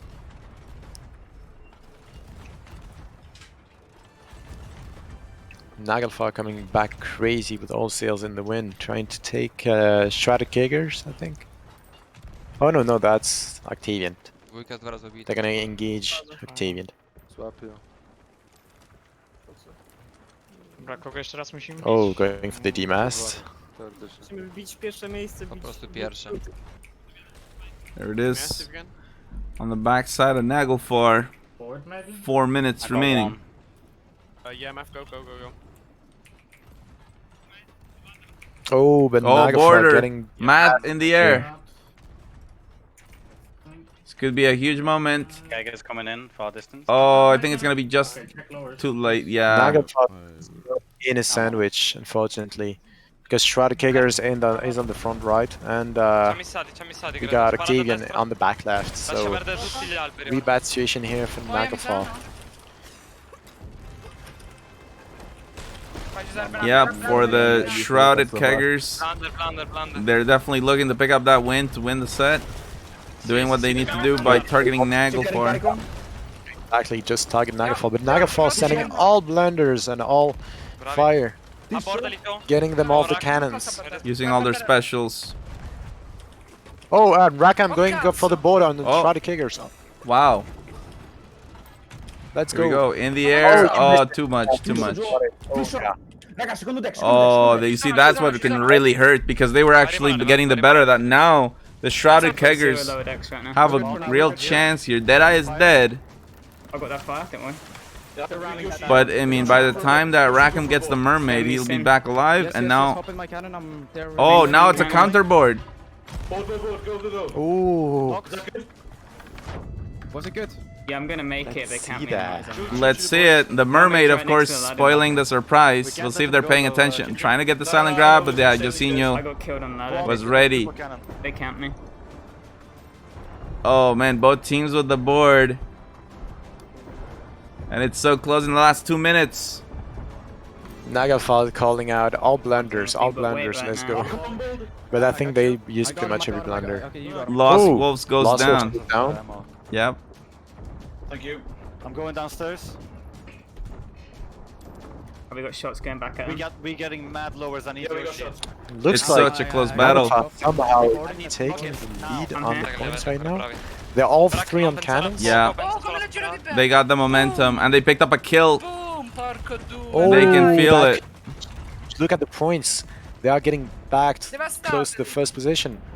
Last minute of the Nobody's game. shooting back at the kickers, so Oh, finally the Shrouded Keggers like gets back on cannon, but it's gonna be too late. I don't know. Naglfar seems honed in right now, and they're just full DPS. yeah, full DPS, 3 on cannons. The Helm is just keeping the angle, but Yeah, and the Helm joins as well. I mean, it's quad cannon at some point. It's quad cannon here for Naglfar. yeah, that looks like a Naglfar's win. Like, look at the points. They took almost 1,000 points ahead of Shrouded Keggers. Cannonate. 10k ragazzi, dai. Absolutely huge.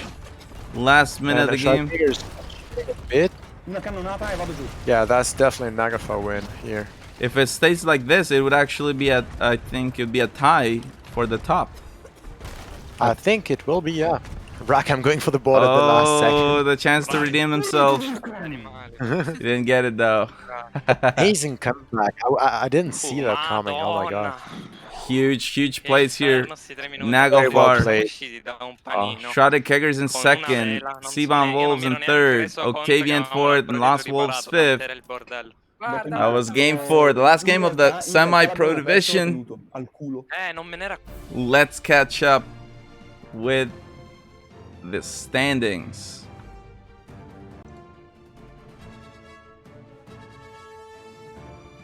So, yeah, let's see.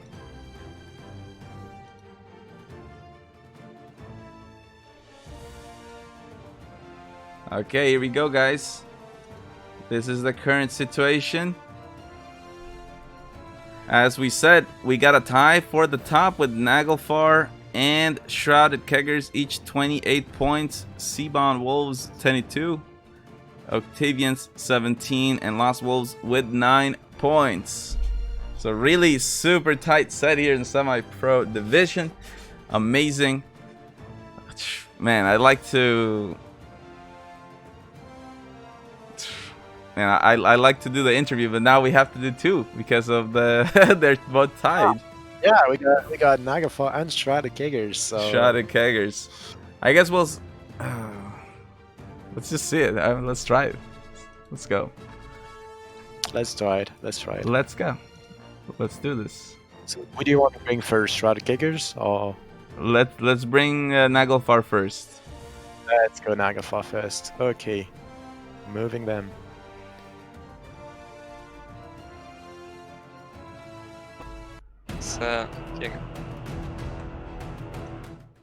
Hello, welcome Naglfar.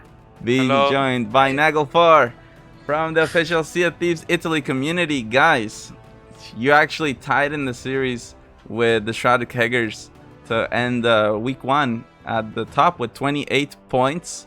Just wanted to get your thoughts on tonight's matches. Yeah, it was good. We played very good this night. Last night we didn't play that good, but we are satisfied. Like, we were excited for NAL, and that's all. Nice. Well, we are very excited to see your team. We noticed there were several moments in the night where it looked like your team was gonna maybe lose the broadside, and then all of a sudden you guys would come in and would pick up 1 or 2 kills, completely turn the tide of the broadside. And really, it's a message to all the teams out there. You can never count out Naglfar. You guys are absolutely amazing. I think you made everyone in the Sea of Thieves Italy very proud. I know you guys have practiced a lot, and we can see the improvement of your team. So we wanted to congratulate you on that. Wish you all the best, and hopefully you guys keep up that good work next week. Yeah, thanks. About the cannons, yeah, Rakam is very good at cannon, like you say. Yeah, for sure. I've seen a lot of cannoneers, and you know, you can tell right away he focuses lowers, he focuses the cannon line, he goes for breaks the wheel, the masts. I mean, it's really nice. Well done. Yeah, lots of compliments for sure. Yeah, thanks. Thank you. For teams that are just, or sorry, not for teams, for people that are just learning about Naglfar, what is the one thing they should remember about your team? For sure, the dragon. The dragon. Yeah. Okay. Has something to do with the lore of the team? No, about the Naglfar, it was a ship. I don't know much about it, but probably Dark knows more about it. Dark? Sai qualcosa della lore? Della nave, Naglfar? Sì. Che è una nave di morti fatta di unghie. It's a dead ship made of... I don't know how to say, but... It's okay. No worries. The undead. Yeah, no, we see it in the trailer. We get to see it. The ship, the undead. That's what's up. Well done, guys. We wish you all the best. It's a huge honor for us to host your team in the NAL, and we hope to see you back next week with good performances. Well done, guys. Yeah. Thanks. GG You're so guys, good, Rage. You're so good. Thank you. Thank you.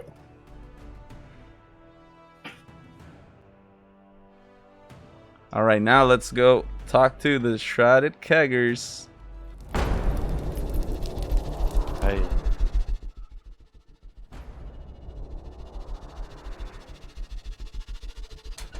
All right, here we go. Shrouded Keggers in the house.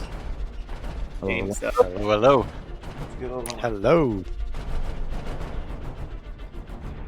So, guys, man, your team was absolutely hyped. You know, you won the first 2 games in a row, and you're like, okay, guys, we're definitely getting focused now. And of course, the heat turned up for you guys, but you were prepared, and we saw lots of great team spirit. I remember I played against you guys a long time ago, complimented you on your broadside, how strong it was. And man, today I got to see it. Like, man, you guys are just getting even better. So the practice that you guys have put in so far, not going to waste at all. The team is improving. Everyone can see it. And well, the Shrouded Kegger is a real force. Just wanted to get your thoughts on tonight's matches. Hard. I think all the teams played really well. Every team had us under pressure at some point. Everyone was on top form today. In regards to our team, I'm really proud of how we performed tonight. We were like clockwork at some points, and it was really good to see. Yeah, definitely. Absolutely. I couldn't agree more. So for people just learning about your team, the Shrouded Keggers, what is the one thing they should remember about you guys? We bring the boom. Bring the boom, yeah. Oh, let's go. We bring the boom. There you heard it, guys. Well, you gave us a lot of excitement with your matches today. We want to congratulate you on the performance. You're tied for the top spot with Naglfar, 28 points. And we wish you guys all the best as you look to come back next week and secure that spot at the top, one step closer in that round of fate, and of course the spot in the grand finals. So keep up the good work, guys. We'd love to see your team. It's a huge honor for us to cast, to have your team here in the league. We wish you guys all the best. Thanks, Rage. So much. Really appreciate Thank you that. so much. Shout out to the NAL. There you have it, guys. Thank you so much. The Shrouded Keggers. That's what's up. And now we're gonna transition because we got giveaway time. Obsidian Capstan, baby. Let's go. Okay. Thanks, guys. You Bye-bye. too. Bye. Okay, here we go. There you have it. The semi-pro division coming in hot. We got our Obsidian Capstan now to do our giveaway. Oh, snap. Patata Rosa with the $50 donation. Oh, here we go. The prize pool is going higher. Stay calm and embrace the void. Oh, man. Foreshadowing. The Void Corsairs coming in. Another team from the official Sea of Thieves Italy community. We'll introduce them. But first, let's go and do the giveaway. But thank you so much, Red Potato. So with that, the prize pool grows. We'll update that as well. Let's bring this. Whoa. What happened? Oh boy. I opened up the... Wait a minute. What is this? I'm getting trolled, guys. What is that? Okay, here we go. You can do it, man. Yeah, what was that? I have literally no idea where the sounds came from. That's weird. Okay. Happened. Alright, here we go, guys. To join the giveaway, exclamation mark, oh yeah, in the chat, Obsidian Capstan giveaway, exclamation mark, oh yeah, in the chat. Why is that? Because this is the notorious Arena League, home of the best crews on the seas. Oh yeah, that's what's up. So let's go. And while we wait for people to come in, let's play a song, the NAL theme song. Let's go.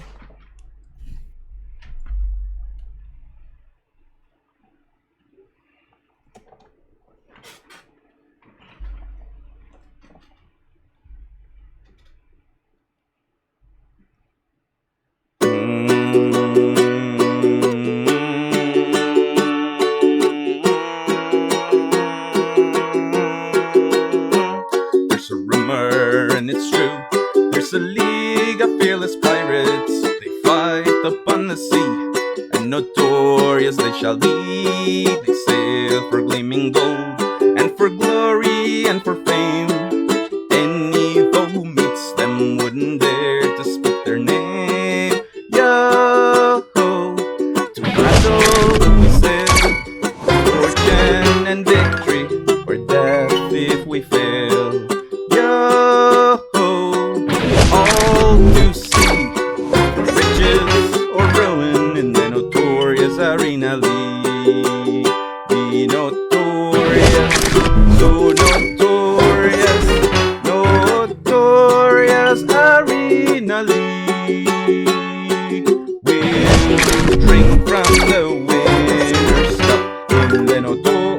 in the notor. Oh my goodness. Come on, man, I had it. Be notorious, so notorious, notorious Arena League. Oh no, come on, I have the brain farts. No, no, we can't, we gotta do it right. Be now I'm laughing, dude. This is like, that works. Okay, okay, here we go. Deep breath, deep breath, deep breath. Oh, the sound is back. What the hell, man? It's been there. It's been there. What is that sound? We've been never going had for that sound about before. a solid minute Hold now. on, I'll interrupt that. There we go.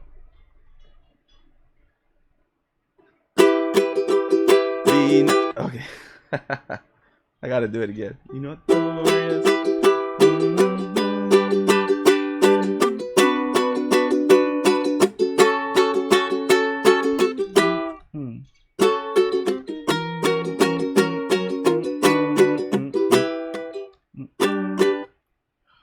Man, I think I'm gonna have to revisit that, guys. I don't know why I'm choking on that. Instead, let's actually go check out the NAL sales, the ultimate prize that awaits the winners of the Notorious Arena League. I'll come back and I'll play it right before the end of the stream. Here we go, guys. I have no idea of those sounds, man. So weird.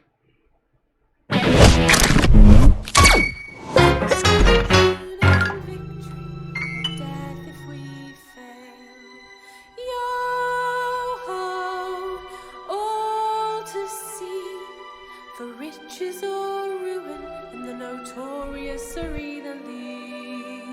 Be notorious, so notorious, notorious Arena League.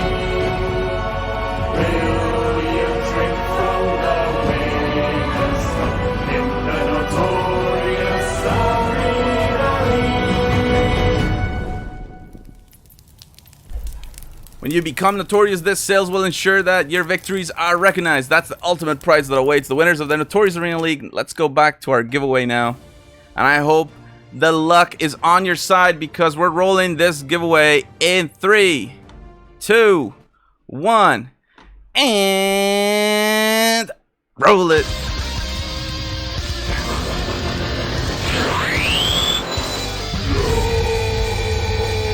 Obsidian Capstan on the line. I hope today is your lucky day. Let's go. Who will it be?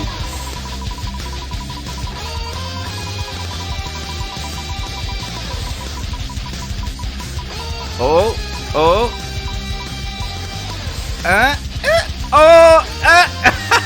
Sayuta Lin with the capstan.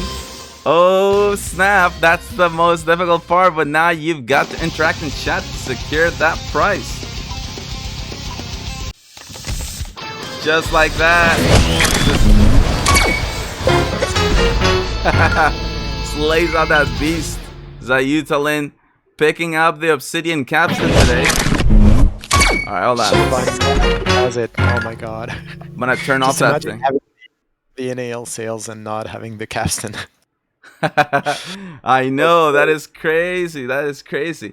Okay, so Sayuta Lin, you will be contacted by one of our mods right now. Provide them with your gamer tag and you shall receive that Obsidian Capstan towards the beginning of next week, Monday or Tuesday. Check us out on our Twitter at Notorious Arena. We will make the tweet when those items are applied straight into your account. Now guys, we get ready. We've decompressed a little bit. And now it's time to talk about the Pro Division. Without further ado, let's introduce the teams. Here we go. Let's start with a team from the official Sea of Thieves Italy community. Patata Rosa kind of gave us a little bit of a hint. Let's hear it for Void Corsairs. There you have Aliam. And you can see those Sea of Champions sales in the background. Past winners as well of the Sea of Champions. Ganazio, their flex. This is the Pro Division for a reason. Top of the top here, MZ Cry, Deckhand. Support. Of course, the coach, one of my best friends, Red Potato. The flex. The team captain and helm of Void Corsairs, Captain Deathnell, plays really good guitar as well. Watch out for that. And you have, hi, I'm Giant. They're flex.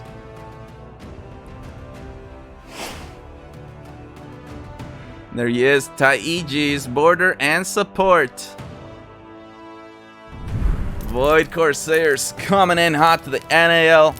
Let's go. And up next, let's hear it for runner-ups in the last season in Season 2 of EU NAL. Let's hear it for Hostel. And there you have it, Asyorn, one of the best boarders. Absolutely amazing. And of course, one of the top helms of the comeback machine, Durano. And we have LHB Natsu, flex. And we also have the winner of the Pegleg Award Best Support EU, the team captain, Pana. Absolute cracked on cannons. And of course, doing the work of 3 men, Psycho's Wrath. LHV Shepherd, flex. There you have it, Hostile. Absolute amazing team coming into this Pro Division. Let's go. Alright, and up next, let's hear it for returning champions of the NAL, winners of Season 2. From Mother Russia, let's hear it for Stuka. Here we go, Spyglass Cat. Border and support, and indeed we have seen lots of boarding from them, as well as Flame Lamb. Here we have the Deckhand Dictator Z North, Expert Coffee Delivery. Flame Lamb, also border and support. And you can see the NAL sales. That's not just a poser, guys. They have that honor. And of course, Alexi Light, the team captain, the first player in the world to earn both the Notorious Arena League sales as well as Sea of Champions. Here we go.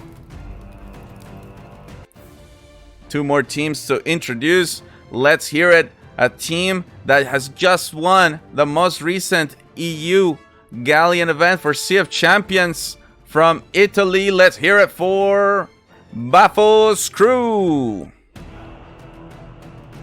Here you have RSK Janto, the team captain and deckhand. Federco, deckhand. Ready to plank it up. And then we have it right here. The helm, K4. He says, I'm the king. And I'll tell you, he's been playing like a king recently. And let's not forget, best streamer, Santrula. Always in style. Support. Coming in hot here for Bafo's crew.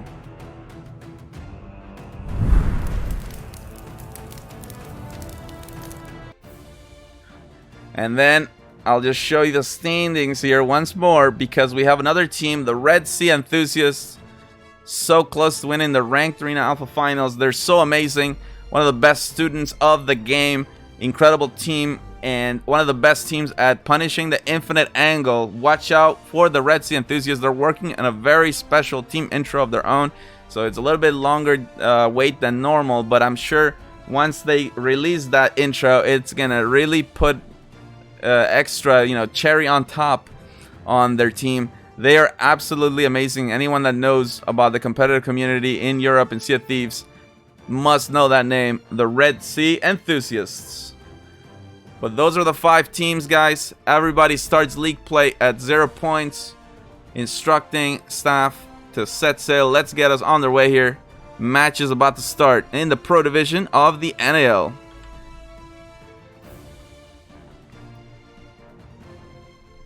What do you think, Hagen? What can we expect to see in the Pro Division today? Definitely some really sweaty games. I mean, we got Red Sea Enthusiasts, really amazing team, new to this season, but they showed that they deserve to be in Pro Division. We got Stuka, returning champions, definitely in the house and ready to get that cup again. Maybe to get the first 2 in a row for European. We got Hostile that got second last season. That is definitely going for that cup this season. So just those 3 teams are just amazing, and they're not the only teams. I mean, we got Bafo's crew that just won the Sea of Champions, and Void Corsairs that won the Sea of Champions in the past. So that's gonna be some really, really nice games. Yep, absolutely. Yeah, I mean, there's only champions. That's gonna be amazing. There is so much. Yeah, it's just every you can say something amazing about every single one of these teams. Like these are the best. So the best. We are in lobby now. Colors being set. Just the Marco has to do one job, and that is get us in the matches, get us on their way. So excited for this, guys. Now as we wait, let's see here, because let's not forget the prize pool has just gone up thanks to Patata Rosa.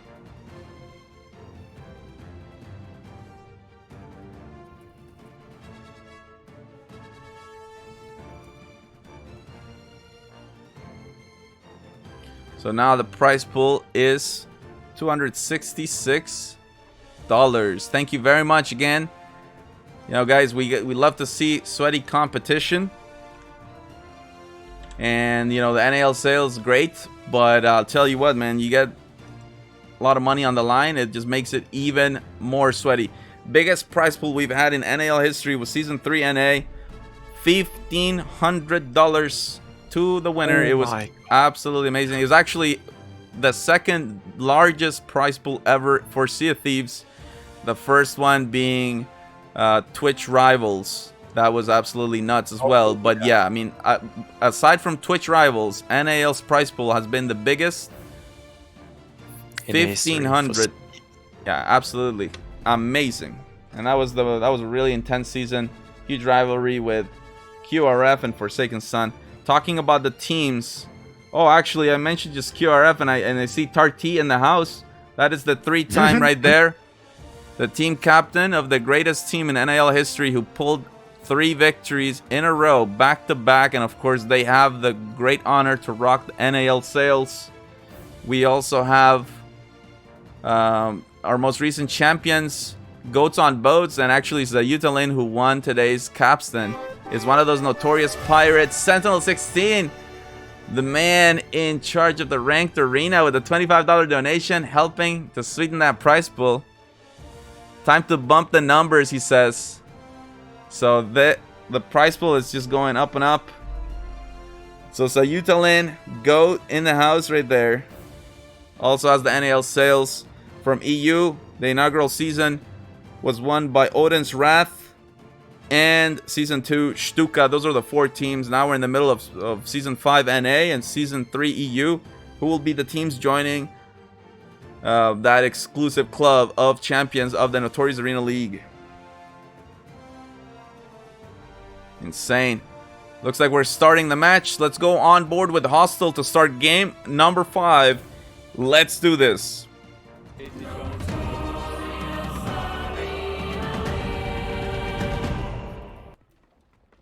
Non mais si tu me réponds par téléphone, je vais pas pouvoir On est tout à gauche.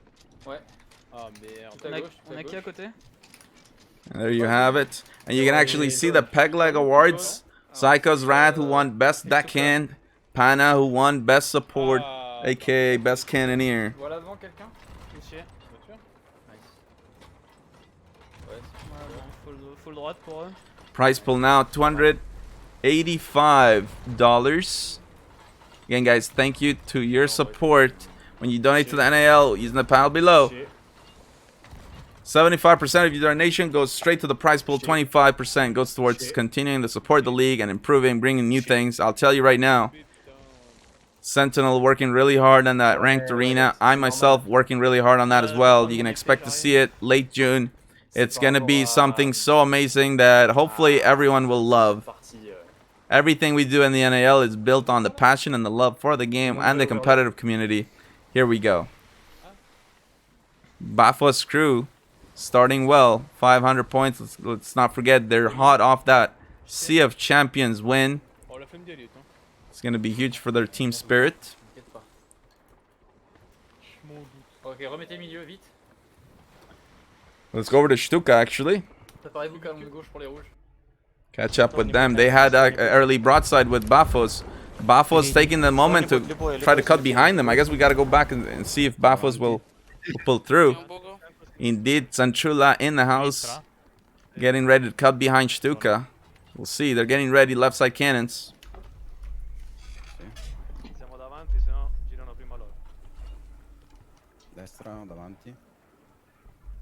Teams in the NAL are earning points based on their placement. First place 9 points, second gets 7 points, third 5 points, fourth gets 3, and fifth place 2 points. And you can keep up with those numbers below each of the team logos top right. Oh, but is it Bafos that is in the sandwich already? I think it is. Wow, well let's see. Okay.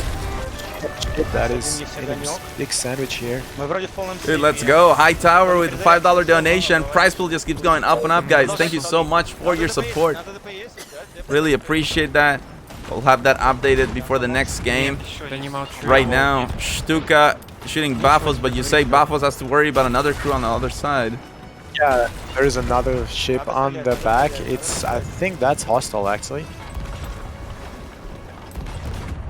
It looks like Hostile wants to go behind that fight and take Stuka right after that. Yeah, we'll see. Obviously, Hostile, very, very talented crew, very dangerous.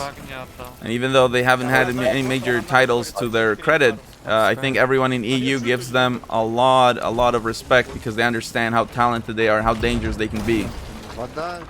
You don't want to cross their cannons if you're not the first one to shoot, because that's really hurting, I can say.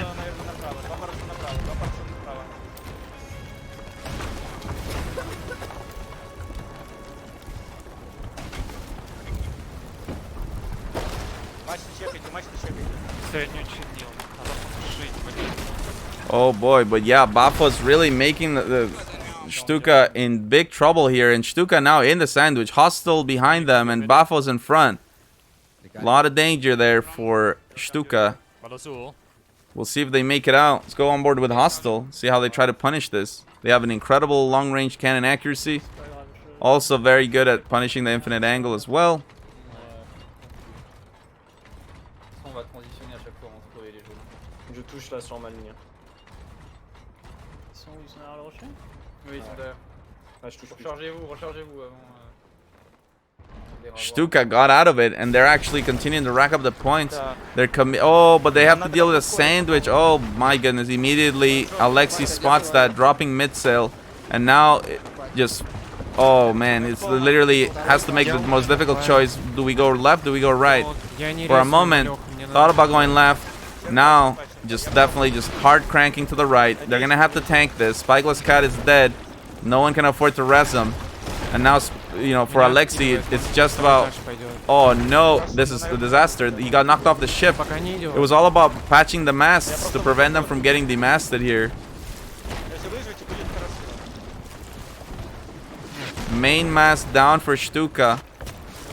And just one backsplash could be so devastating for them. Oh, close one. Oh, Flame Lamp just did.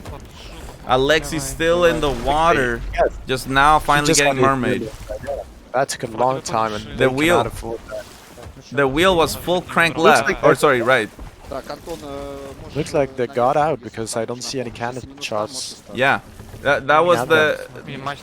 I guess the silver lining on that was that actually Alexi already had the wheel fully cranked right, so that was the path to get them out of the sandwich. They're able to stabilize. Let's go with Void Corsairs, because now Void Corsairs are in the lead. They've got the Red Sea Enthusiast on their left side. Unfortunately, though, it doesn't seem like anyone's ready on cannons.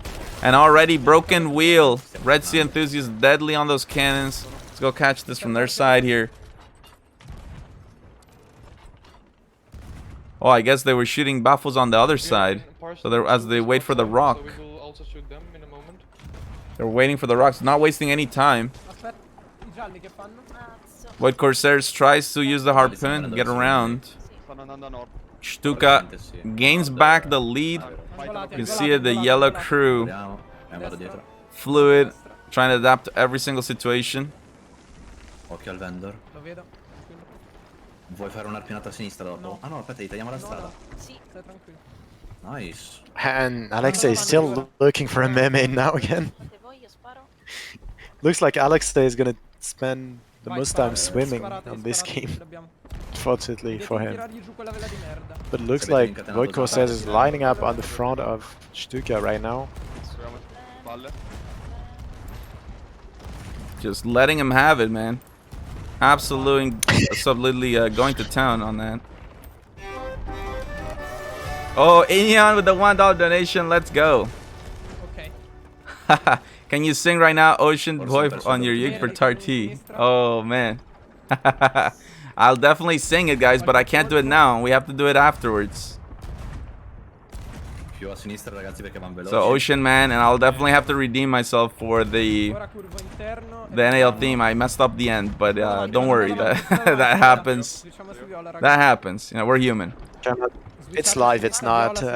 Not pre-recorded. Yeah, I mean, I could do a pre-recorded one, but that wouldn't be so special. See how I think. That wouldn't be so. Hostile. Let's just keep it that way. Hostile taking this broad with Void Corsairs now, trying to knock them down from the top spot. You can see how well this Pro Division is matched, man. It's just absolutely insane. There's not a single weak team in here. Everybody has all their fundamentals down. And it's the little things that make the big difference here. Fire bombs going out from Hostile. We'll see if they connect. That could be really annoying if they hit them on the helm area. But so accurate, man. Again, let's not forget Pana. Best support, and you can see it. Let's go full screen on him. Check out that cannon accuracy as they take this broadside. Getting Hostile closer to the top. Here comes some chain shot as well. See that technique, just Shoots the cannon, aims down just to kind of follow along with the arc. Make sure they're doing correctly here.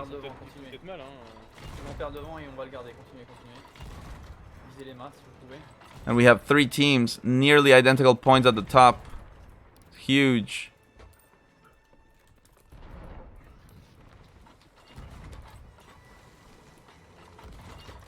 And this is the infinite angle right now. One of the mass knocked down for Void Corsairs and Hostile behind them with all their sails down, doing all they can to catch up to them and not let them get off the hook. On the other side, Stuka now in the lead. Let's see what's going on with them. Side by side with the Red Sea Enthusiasts, dealing with a... Oh, they're fully demasted too. Stuka fully demasted. Red Sea Enthusiasts on their side. They picked up a kill. Red Sea Enthusiasts. I wonder if they're going to go for the revive, but you can see it. Not much cannon pressure right now. They all went to reload at the same time, and in that moment, the Red Sea Enthusiast with a blunder bomb. Huge, huge to break the angle off from Stuka. And Crow has the moment to revive Pixa. And now the tides have absolutely turned. It's insane how quickly one blunder bomb can absolutely destroy the broadside. For Stuka, they are in trouble. Jailer spots the third party, drops sails, looking to put Stuka between them and the third party. Stuka with 5 minutes left to go. They have to make a difficult call. Do they scuttle or do they try to fight back? In a situation where they're potentially going to get sandwiched. They're on cannons. Let's go back to them. It seems like they're trying really hard to break that wheel. Make it hard for Jailer to do what he wants. Bouncing off. Watching for the borders as well. And the third party's coming. For Stuka, it's just a battle against time. Oh, they are completely surrounded, man. You see Alexi repairing the wheel. We'll see if they try to get a mast up. But right now, it's just like literally just spin on the axis and shoot. Their one thing that's working for them, they have an island to the right, kind of helps, but man, Hostile is absolutely honed in on them. They got buffos on the other side, triangulated, and it's not really clear which side to attack. Going back over to the Red Sea Enthusiasts as they get closer to Bafo's crew. They can't miss at this range. They're just gonna add to their totals. Don't get one bolt, yeah. They get off the cannons, prioritizing the out of reach, just not risking dying. Raise our mid sail and everyone get left cannons here. 4 minutes left. 3 teams in the 6,000s. Close battle for the top. Stuka goes back. And that is despite being fully demasted. They have no choice. They have to fight their way out. And it's not an easy fight. They got to do it against Hostile. Big trouble for them. Actually, let's go check it out from Hostile's perspective here. Because you can see... Hostile seems to be getting the better out of this. Psycho's Rat almost done with clearing the water. And then he'll be able to get in for the quad cannon. And that could be a disaster for Stuka and ultimate glory for Hostile. 3 minutes left. Stuka goes to third. And now Hostile has to adapt. They spot buffos, I think. Oh no, that could be Void Corsairs. Yeah, it is. Let's go check it out. Void Corsairs coming in, striking Hostile as hard as they can. They also have buffos behind them.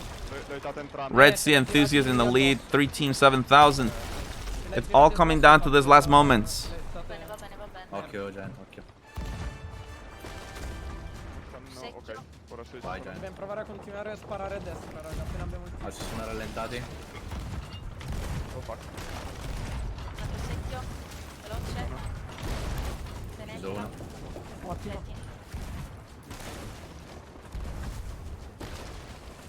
Hard cranking right.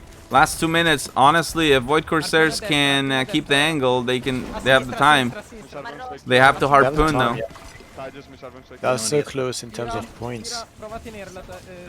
Yep. 2 minutes left. Void Corsairs spots buffos coming in. But they have to go in the Red Sea for their maneuver. 2 minutes left. Let's go take a quick look at the Red Sea Enthusiasts. In the lead. They got an orbit.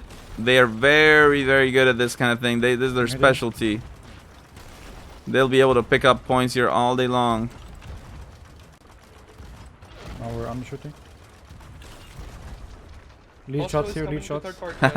There we go. Hostile will come to third party. Yes, we will have to fight hostile after Stuka. If you have chains, use So them this with is Stuka. Stuka right So here. they can't chase us when we transition. Trying really hard to get them, but Red Sea Enthusiasm in the last minute is just fighting so hard for the top. They know Hostile's coming. Hostile smelling that win. They definitely want it. Coming in for the third party. And Jailer doing so good. If we lose sales, it's fine. Opening up the angle perfectly. Now it's all about this cannons. They have to be accurate. We know how good Hostile is on cannons, but Red Sea Enthusiasts, they don't mess around either. Both teams are very good.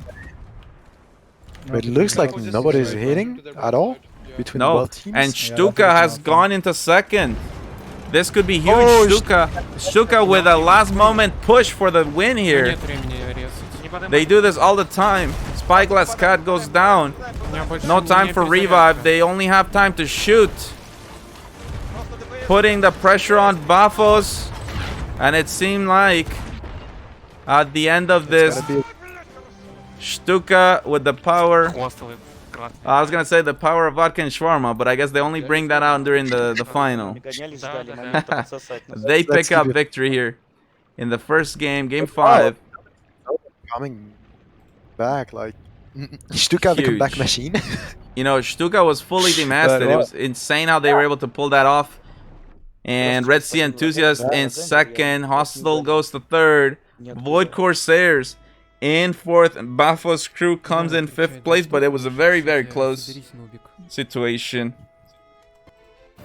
So we'll be back here in a few moments with game 6. 3 more games remain in the Pro Division. Absolutely insane. And then thank you once again for your donations for the prize pool. So now the prize pool stands at $289.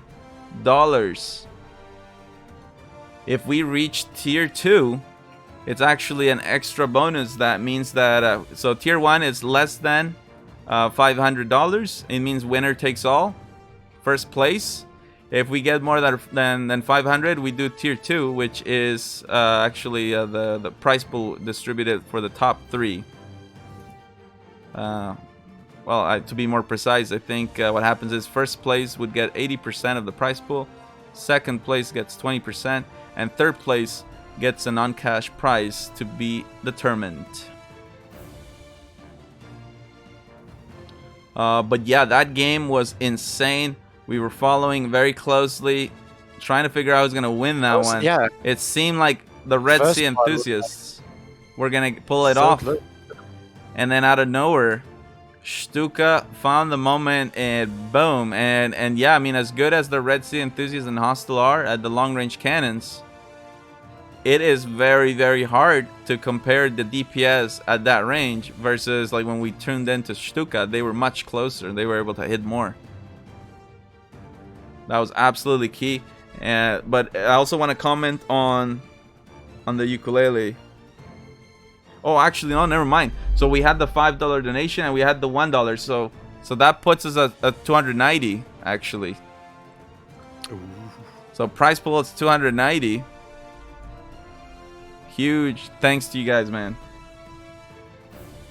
Alright, now he says Ocean Boy. He wants me to I can try it, but I don't know if I have enough time. It's gonna be really... Yeah, at the end we have lots of time though. I really don't want to rush it. I will do it. I promise you I will do it, but we'll do it after the games are finished, so we can do it properly. And we'll have fun. I'll actually change the word man to boy like you said. There's no problem with that. We had a lot of fun doing those sort of things yesterday. Yeah, there you go. Ocean Man is a real trip X. Exactly. I guess today will be Ocean Boy is a real trip. Oh, actually, I think he wanted me to dedicate that one to Tart T. So I said, Ocean Boy is a real tart T. That's what we'll do today. But here we go, guys. We're gonna start game 6. Game yeah, game 6. On board with Stuka. Let's go. And Hightower, a $25 donation. Let's go. I'm still so surprised that Hostile and Red Sea Enthusiast didn't. I mean, I didn't see any cannon shot landing on each other, and that definitely gave the win to Stuka. Like, maybe it was max range, I don't know, but that was like huge, absolutely huge. That was a very good thing for Stuka there. They're a team that never gives up, and that's so important. That's how you want to be.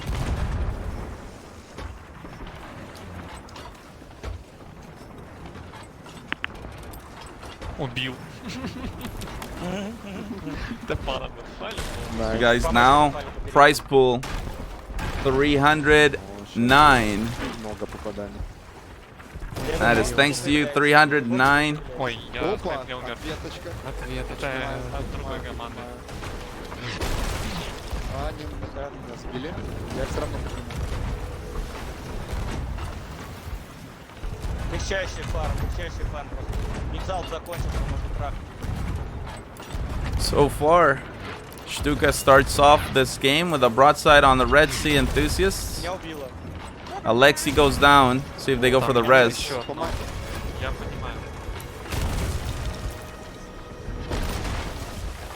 Yeah.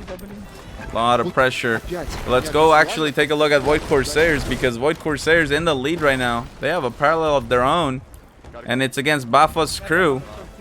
A battle between two Italian teams, but oh, Hostile is on the other side. They have to be very careful here. Void Corsairs has to pick a side and turn out of it before they get sandwiched. They're gonna choose to go hard right. That means they'll have to take a broad from Bafos. Bafos will try to punish as best they can. Usually during this kind of tactic, the D-mast is the real threat. We see Void Corsairs going only on front mast, and if they lose that, it's gonna be really hard to get out of it.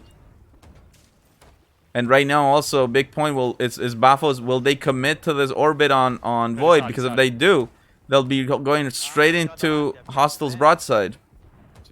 Looks like they just raised front and back and middle sails. Yeah, Hostile's ready. I mean, literally, let's see how they're doing it. But expect. Yeah, there we go. Bafos is harpooning on the island to get a better angle, but at the same time, they're just giving and running into the broadside of Hostile right here. I think they went into the island. Yeah, they're kind of stuck right now, dropping all sails to get out of the sandwich, but they are definitely taking that rotating broadside with Void Corsairs, which makes them go in a sandwich. Yeah, and Hostile doing so good to put pressure on them. Oh, they've actually sunk. Wow. Bafos goes down. That was a lot of pressure. I mean, Void Corsairs on one side, Hostile on the other side. That's a huge pressure. Yeah, and the move from Void to turn hard right put them out of that sandwich and actually allowed them to raise back one of their masts. But look at this. Hostile at long range is hitting every single shot. Triple cannon, and they are just perfectly... Yeah. Oh, look at that. That's insane. Looks like Void Corsairs going for the respawn of Bafos crew, like just ignoring Hostile right here. Yeah. Yeah, and Hostile... And Hostile might say... I mean, there is the island between them, so that's going to be a long time for Hostile to come back. Yep. Let's go over to the Red Sea Enthusiasts. Oh yeah, let's not forget about that fight. They're in the lead. I think they've been fighting Stuka. Yeah, you shoot, I'm resing. Mino dead, but Jen working on the res. And yeah, indeed, it's the orbit with Stuka. I'll go on lowers ASAP. Going at it. I got one ball. Oh, Jailer's dead. Mino fix wheel. Yeah. Mino I'm on fire. prioritizes the wheel, and good call out for Jailer, knowing like most hounds might be just like, hey, yeah, rest me. But Jailer knew the wheel needed to be fixed to prevent the angle from being lost. Prioritizes that and then gets the rest. That is huge. I mean, literally both amazing from Jailer to even say that, and Mino with the execution. We're isolated. We have to But on the other side, Stuka 2 on cannon, almost 3 I think. Just nailing the cannon line right now. Oh, wow. Look at this. I'm getting front lower. You couldn't ask for a better angle for the Red Sea enthusiasts. Again, oh, yeah, what we no. talked about with Mino prioritizing wheel. In the lead, and look at the buckets too. Flame Lamb just took a kill with the outreach. Insane, And, yeah. oh, they put a harpoon play from Stuka on The back no, of Red lost Sea. it. They lost it. Oh. Yeah, but they still have a cannon angle though. They have the got cannon the angle. infinite angle. And oh, Red Sea Enthusiast is getting sandwich right now. I think that's Battle's crew on the other side. I'm not sure about Hostile. No, it's hostile on the other side. Hostile? Yep. Immense pressure on the Red Sea enthusiasts. Stuka knows they have to turn right. Oh man, this is so critical. Oh man, Alexi taking a huge risk, almost dying to the cannon. One dead on the cannon line of the Red Sea enthusiasts. Now cranking the other way. Let's go over to hostile. See how they're gonna make this as they come in. And they've been able to shoot. There hasn't been any pressure on them. So 3 on cannons while Durano manages the angle and the speed.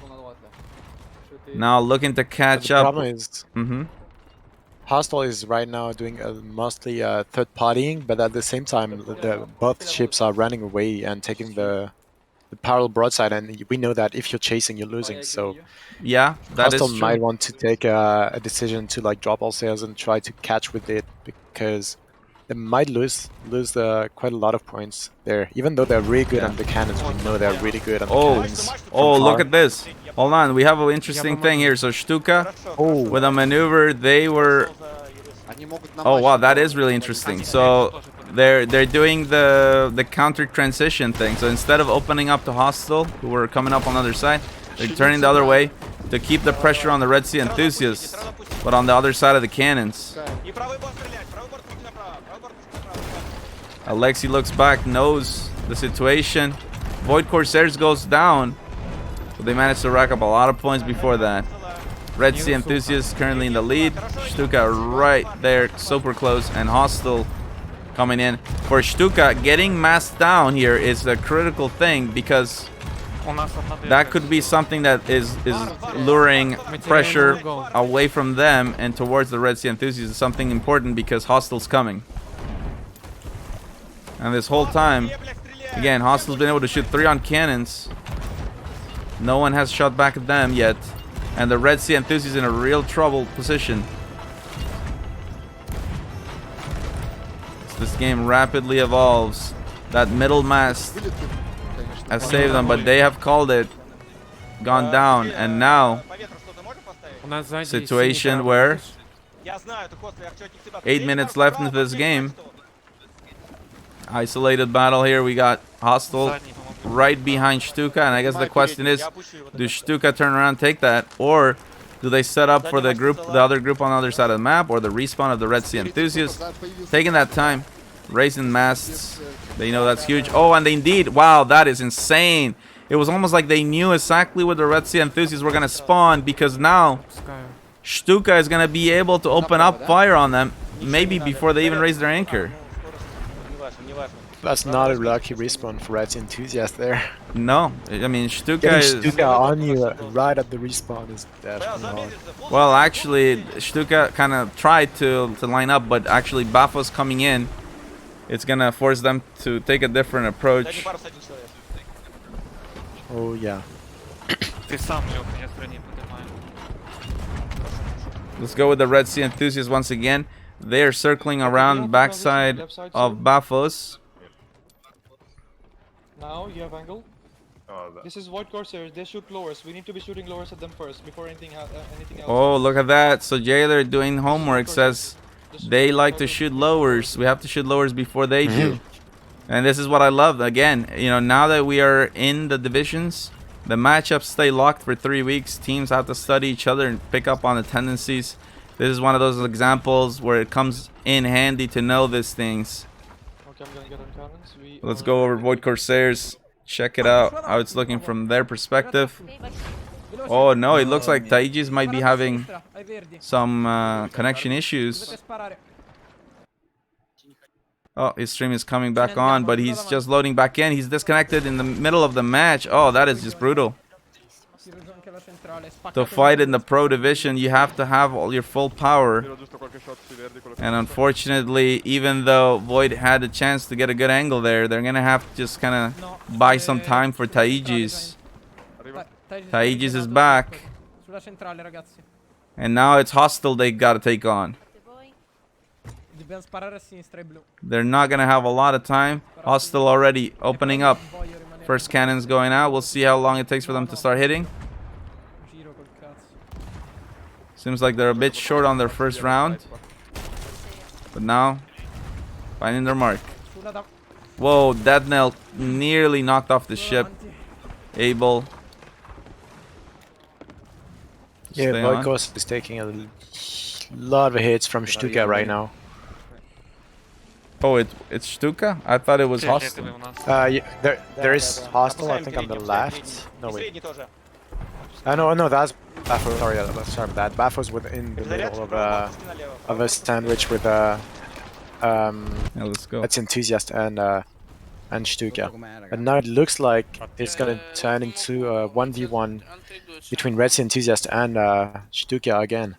Wow. Okay, let's go back and check that out. Red Sea Enthusiast really nailing the can line of Stuka. Very good shots. Jailer. Tails down. Jailer got knocked off. Into the wind. Oh. But and Stuka is sandwiched too. Wow, what is this? Yeah, they are. Yeah, that is tough. 4 minutes left. Mino, so smart to eat the coconut right away after taking damage. We're going away, I think. If you're gonna die from a broadside, you have to make sure you get one ball. Splash damage should not happen.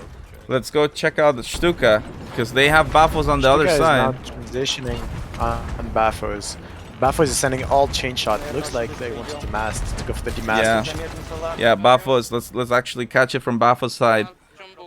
We see here Centrula on the cannon, doing the best he can. Put some pressure on Stuka. 4 minutes left. Ti resto io. Sotto apposta, raga. Ti resto io sempre. Spariamo, dai, spariamo. Non abbiamo Blunder? Glielo usate? No, io non ho più niente.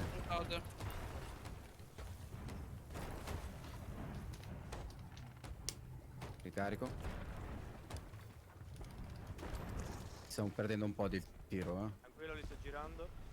Andiamo davanti, escono dal tiro loro. Vai, ci siamo davanti a noi. Vai, raga, sono fuori tiro. Baffos seems to be getting the better of this, because now Stuka going to cut behind them, I guess. They've got Red Sea Enthusiast right there, still in the sandwich.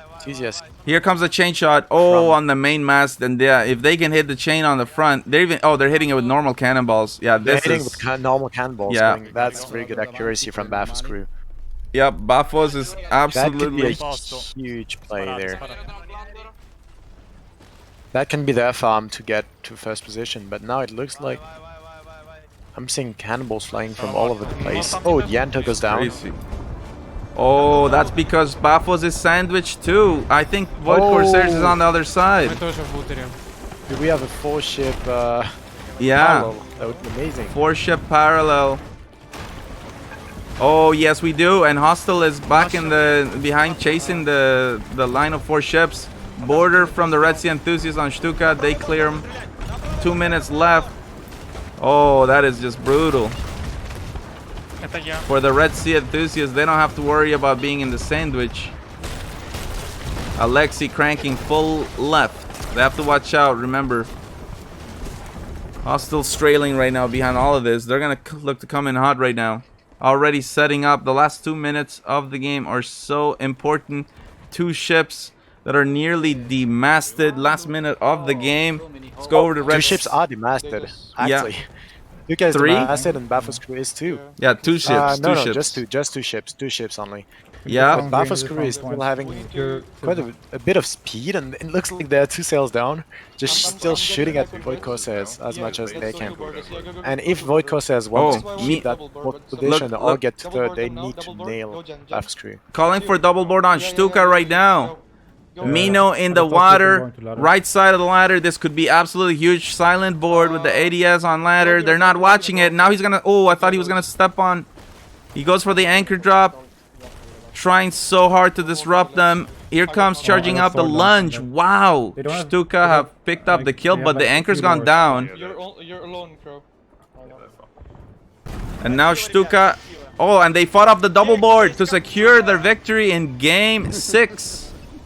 Wow, they fought off the double board and they kept it up despite being fully demasted. Managed to keep it. Wow, Stuka Unbelievable. really starting the league plays very strong with 2 victories right away.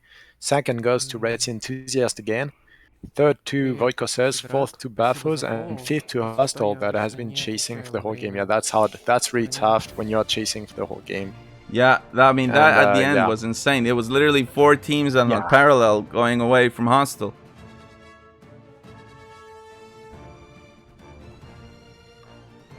Let's check out. You guys got to see a little bit of the hint of the current state of the standings in the Pro Division, but let me show you a better look at it. Here we go, guys. This is the situation right now. Stuka with 2 wins in a row. They are currently at the top with 18 points. Red Sea Enthusiasts, they've gotten 2 second places in a row. That puts them in second with 14 points. Void Corsairs in third with 8. Hostile in fourth with 7 points. And finally, Bafos, 5th place with 5 points. 2 more games to go in the Pro Division. And I'll tell you what, man, it's good to see those boards from the Red Sea Enthusiasts. That was clutch, but it's also important to give credit to Stuka for dealing with that, because they had to bucket and deal with the border at the same time. Yeah, actually, it's insane. I don't know how they managed it. Like, it was double boarded, and they managed to keep it. Like, insane. Yeah, that was. I mean, but very good call from Red Sea Enthusiast. That was definitely the play to try, because if they took down Stuka there, they could have taken first spot. So very well tried from Red Sea Enthusiast. If they'd managed to make that, that would have been amazing. Yeah, I mean, that was the play to make, and that's when you're looking for the players to just clutch it up. Both, you know, oh man, it's just insane. I'll tell you what, it's just insane. I thought for sure he was gonna go stand on the grate right away when he boarded. I think he thought about it too, but then he's like, no, I'm gonna go for. Let's try to push them to get done, and yeah, well, maybe he should have stayed on the. We don't know what would have happened, but yeah, we don't know. 2 more games to go. So far, it looks extremely close. Oh man. It's just so easy to get punished in the Pro Division. It's just like any little thing you do can have big impact on the whole match.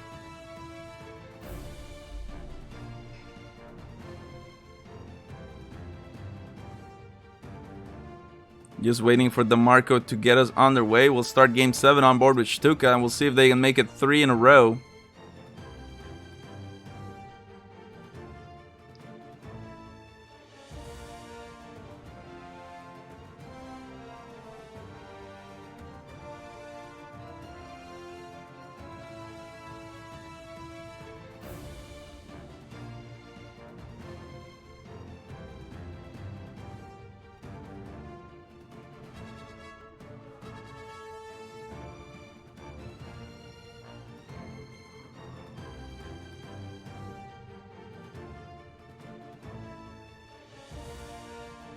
Here we go, loading in right now.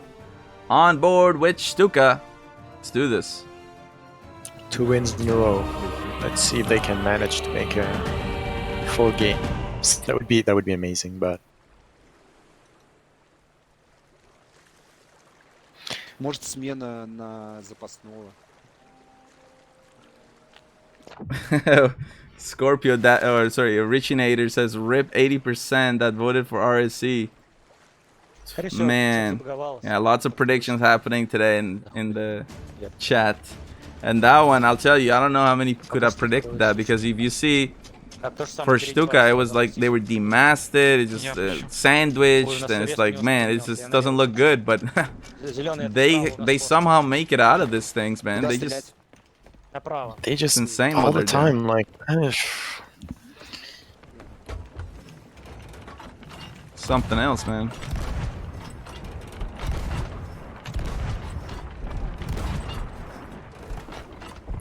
And here we have Stuka with the middle side spawn looking to cut inside right away.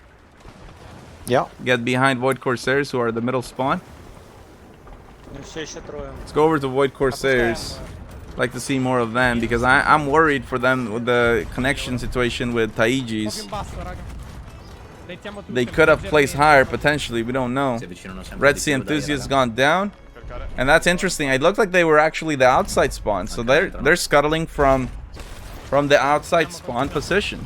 Not something we see every day. Dead NAL goes Maybe down. they want to change specials. You don't know.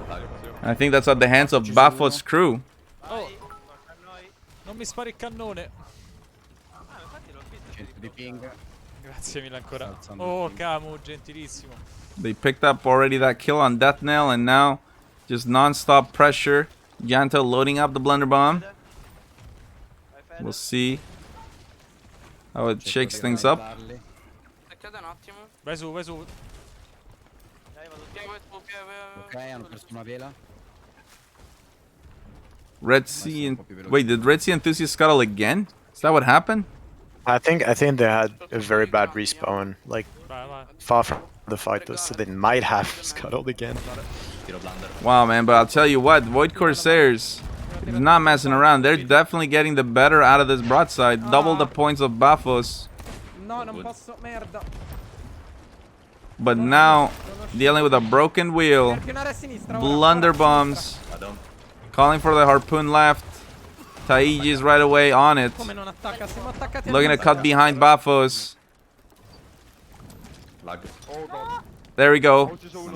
Merda. Fermi, fermi raga. Cannoni di destra, cannoni di destra, cannoni di destra. And now there it is. Cuts behind. Repairs the wheel in between. They have to deal with hostile behind them as well.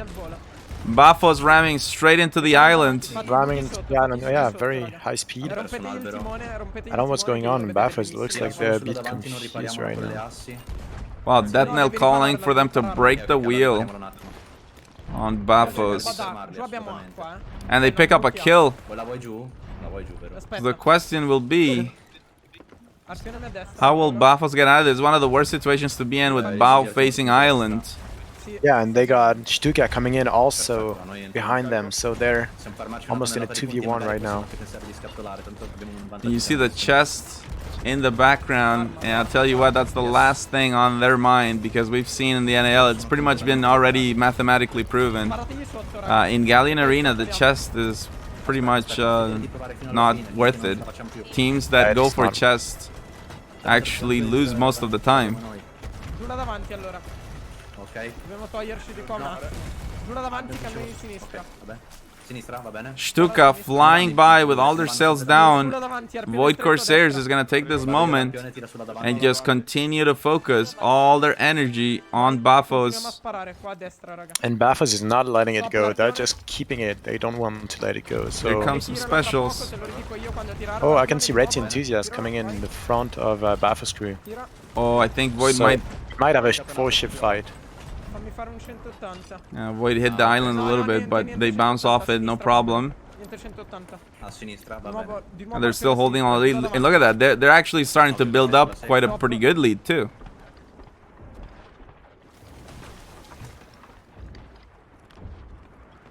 Must point out, hi, I'm Giant playing.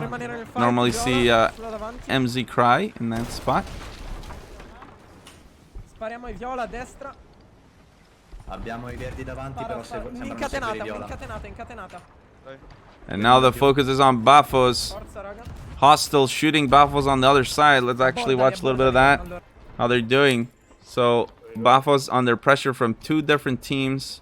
and now they've lost their main. It's just the back mass that's keeping them going away from trouble.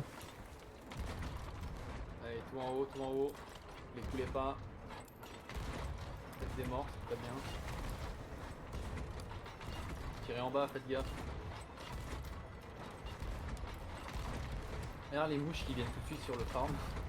Bah, si on fait. Quoi? Ils sont fait board? Non, à mon avis, c'est fait bump. Psycho, tu fais gaffe, t'as un lower. Je sais que t'es pas habitué. Baffles has gone down. Just way too much pressure. We go back to Void, and we'll see what happens. Oh, actually, Taiji's boarded them. No way. Oh my goodness, I feel bad that I missed it. But, I mean, look at that. He's still alive going down with the ship, so he must have done some work over there. Taiji's putting the nail on the coffin of Baffles there on that play. And now they got to deal with Stuka. If we take a look at Hostile right now, they're third partying this fight, getting that, like, Void Corsairs just running into their broadside, so they have very good shots. And Void Corsairs is getting into a sandwich between, I think, Stuka and Hostile. That's a tough one. Yeah, but 5 Galleons brings an element of chaos. We also see the Red Sea Enthusiast approaching. So it's really, really important to stay aware, and right away Hostile opens up for that broadside instead of orbiting in towards Void Corsairs.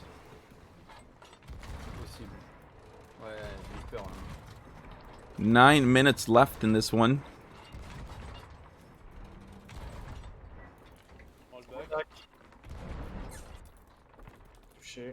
Oh. Ok. Voilà l'avant. Et voilà le milieu. Void Corsairs are having a bit of issue with lags, I think. One Yeah. of them was teleporting. Yeah, that's what I'm telling you. It worries me Yeah. there, the situation with Taiji's, but Yeah. Taiji's really having a tough time, but it seems they can still manage it. I mean, they're on almost 7k. Oh yeah, How the hell?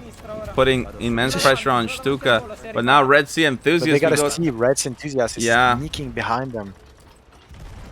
Red Front Sea mass goes down to Enthusiast. Void Corsairs, so they're almost demasted. Close to yellows.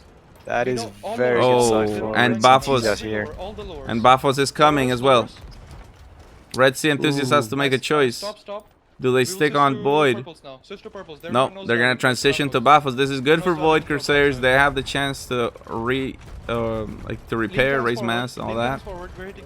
This is good, this is good. But they need to watch out for Stuka in front of them. I think Stuka is running into the rock. Yeah, they are. Use them. What is this game? Four match. I feel Wow. so bad for. Oh, Stuka is in big trouble. They're almost Yeah, they done are. here. One back. Oh, they brought it back, man. I'll tell you what. That's like not pressure. easy. That is not easy to do. What they just did. They did not have a single backsplash, man. They just trust each other so much. They see Hostile behind them as well, making every move they can try to get out of that bad situation. But let's go back to the Red Sea Enthusiast on the parallel broadside with Baffos, sending the blunder bombs, chain shots. They got 7 minutes in this game. Try to climb as much as possible, close the gap on Void Corsairs. Yeah, Void Corsairs definitely has a huge gap between them, and Keep shooting right side. they want to keep that. But We are getting chased by I mean, Stuka. I don't know how they managed to get out of a 3-ship sandwich that easy. I think, man, that was quite impressive. But it looks like everybody's chasing everybody. On the left, you got Stuka. Behind, you got Hostile. You got in front. Like it's kind of weird. What's going on? But at least the Red Sea Enthusiast, with this parallel broadside, you can continue to close the gap on Void Corsairs. Baffo Screw on the other side. They're getting a little bit closer, but now they also have to watch out for the Red Sea. I saw right behind Paul, you can see the flare of the Sea Dogs outpost. They're going like radially outwards from it, so that's straight towards Red Sea. They have to watch out any moment. And Void Corsairs reacts very well, raising all sails and getting an angle on the Hostile, I think. Oh yeah, look at that. They're trying to get Hostile. Oh, and Hostile's already turning right. Both helms doing exactly what they need. It seems like it's a bit less for Hostile because now Void Corsairs have a very good angle on them. Yeah. And he can hit those shots. That is huge for Void Corsairs. Look at that. See, in this moment right there. Oh, but now they both have it here. So let's go over to Hostile, see how they can resume the momentum. Pana ready for the blunder bomb. That's all it takes. Is just one good blunder bomb can shake it all completely. And there it is. It connects. Oh my! And it did it break the angle? Very nice from Pana. Yeah. It almost did. Death Knell was ready on Helm. He was ready for it. Yeah, he was. Death Knell is a very experienced. You can see that. Oh, second blunder missed, unfortunately. Yeah, and now we got Psycho's Rat committed to the repairs on the front holes, and then meanwhile Pana with the perma buckets, such an efficient support player. Let's not forget, we call it support because it's not just enough to do amazing cannons. We also have to be ready to bring good buckets to give a support to that deckhand while they patch the front holes. Committed to the orbit here. 4 minutes left. But it looks like it's almost dry on Void Corsairs. Hostile might be aiming for top decks just to get a bit of farm because they need to get a few points here. Well, we'll see. I mean, they're definitely taking a lot of fire as well. Death Knell takes a cannonball. Stuka sinks. Oh, Stuka went down. Oh, yeah. Okay. Continuate, un paio di buchi sotto non ne hanno. Voglio levarlo dal cannone il tipo. Looks for now the momentum is mostly on Void Corsair. They got 2 people on the cannon right now against 1 for Hostile. But it's quite even a fight. Taiji goes down, but immediately Giant with the revs. They're just committed here. I mean, they got a good broadside and it's good for both ships. So Hostile needs those points, and Void Corsair is just getting the gap bigger and bigger for the first spot. Look at that, 10k, and it's 4 minutes left. Oh yeah, I haven't talked about this yet, but actually Void Corsairs is the record holder for most points in an NAL match. I think it was 17,040 points, and that was just insane. They did run out of cannonballs, by the way. Yeah, of course. Wow, look at the cannon line pressure from Death Knell. That is crazy. Really good on the cannons, right? Taiji is going for the board. We missed last time he went for the board. He's deadly. On ladder, no one's watching. What is watching? He has the chance. He didn't pick up the kill, but actually he does. He skied at him. Wow. Oh, he got killed very fast. Did Hostile catch anchor, or did it go all the way down? No, I think they dropped it. Look, the ship is not moving. Oh, they get on 3 on the anchor. Yeah. There's the anchor.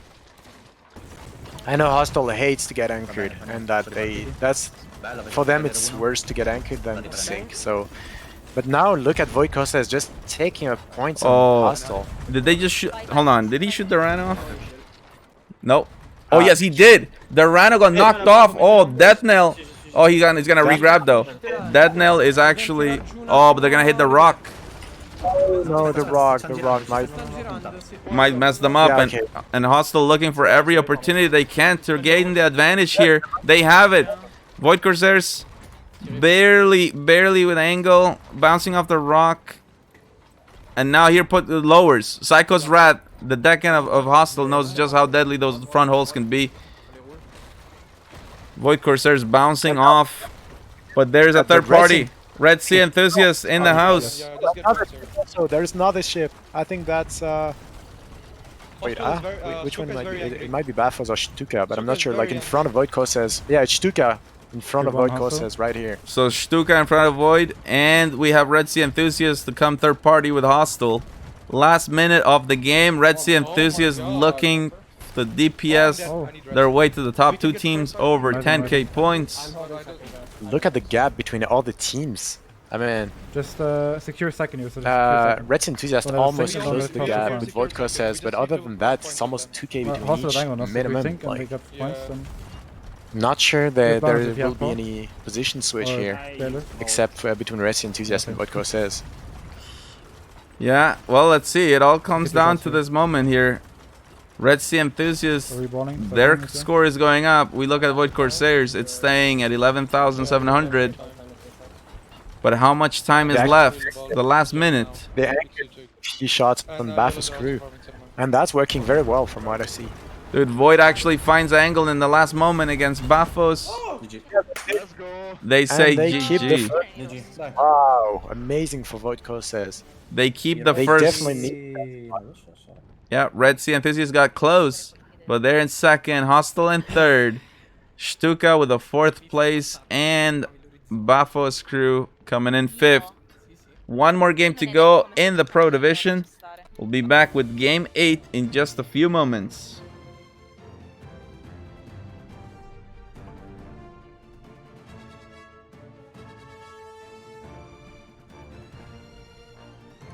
Now let's catch up with the state of the standings here of the Pro Division. Let's go. Very interesting. We actually have a tie for first. With that, Stuka and the Red Sea Enthusiasts each with 21 points. And we got Void Corsairs in 3rd place. That was a huge win. They needed that. 17 points, not far away. Hostile in 4th with 12 points, and Baffos crew in 5th place with 7 points.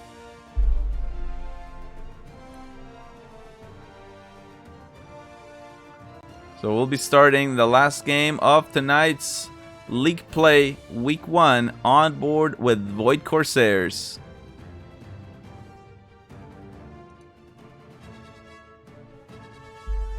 It's been absolutely insane, man. Like, the difference of matches between the brawl stage and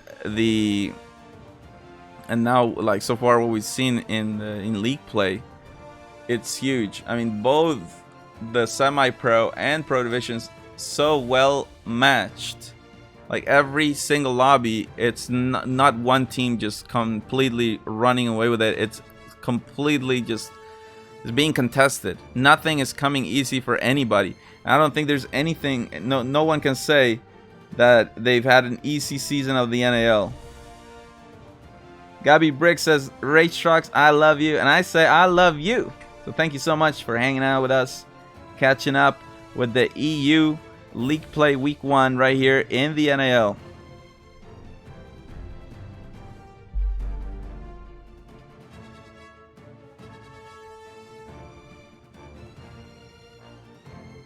Colors are being set. We got one more game to go. Void Corsairs, will they do it again? And I guess for Taiji's, we're hoping that his internet connection stays solid, because I'll tell you what, he is an incredible boarder and he's also amazing on cannons. We also see lots of love for Baffos crew, and so far it's been a bit of a struggle for them, but we know they are very, very talented. And of course, you know, they won Sea of Champions just last week. Exactly, and they got a big community behind them. A lot of people that love them, and they'll need that support. So keep it up, keep cheering there for them, and I'm sure they'll do better. Maybe on this game or next week. Exactly. Here we go. Raising the anchor, Void Corsairs.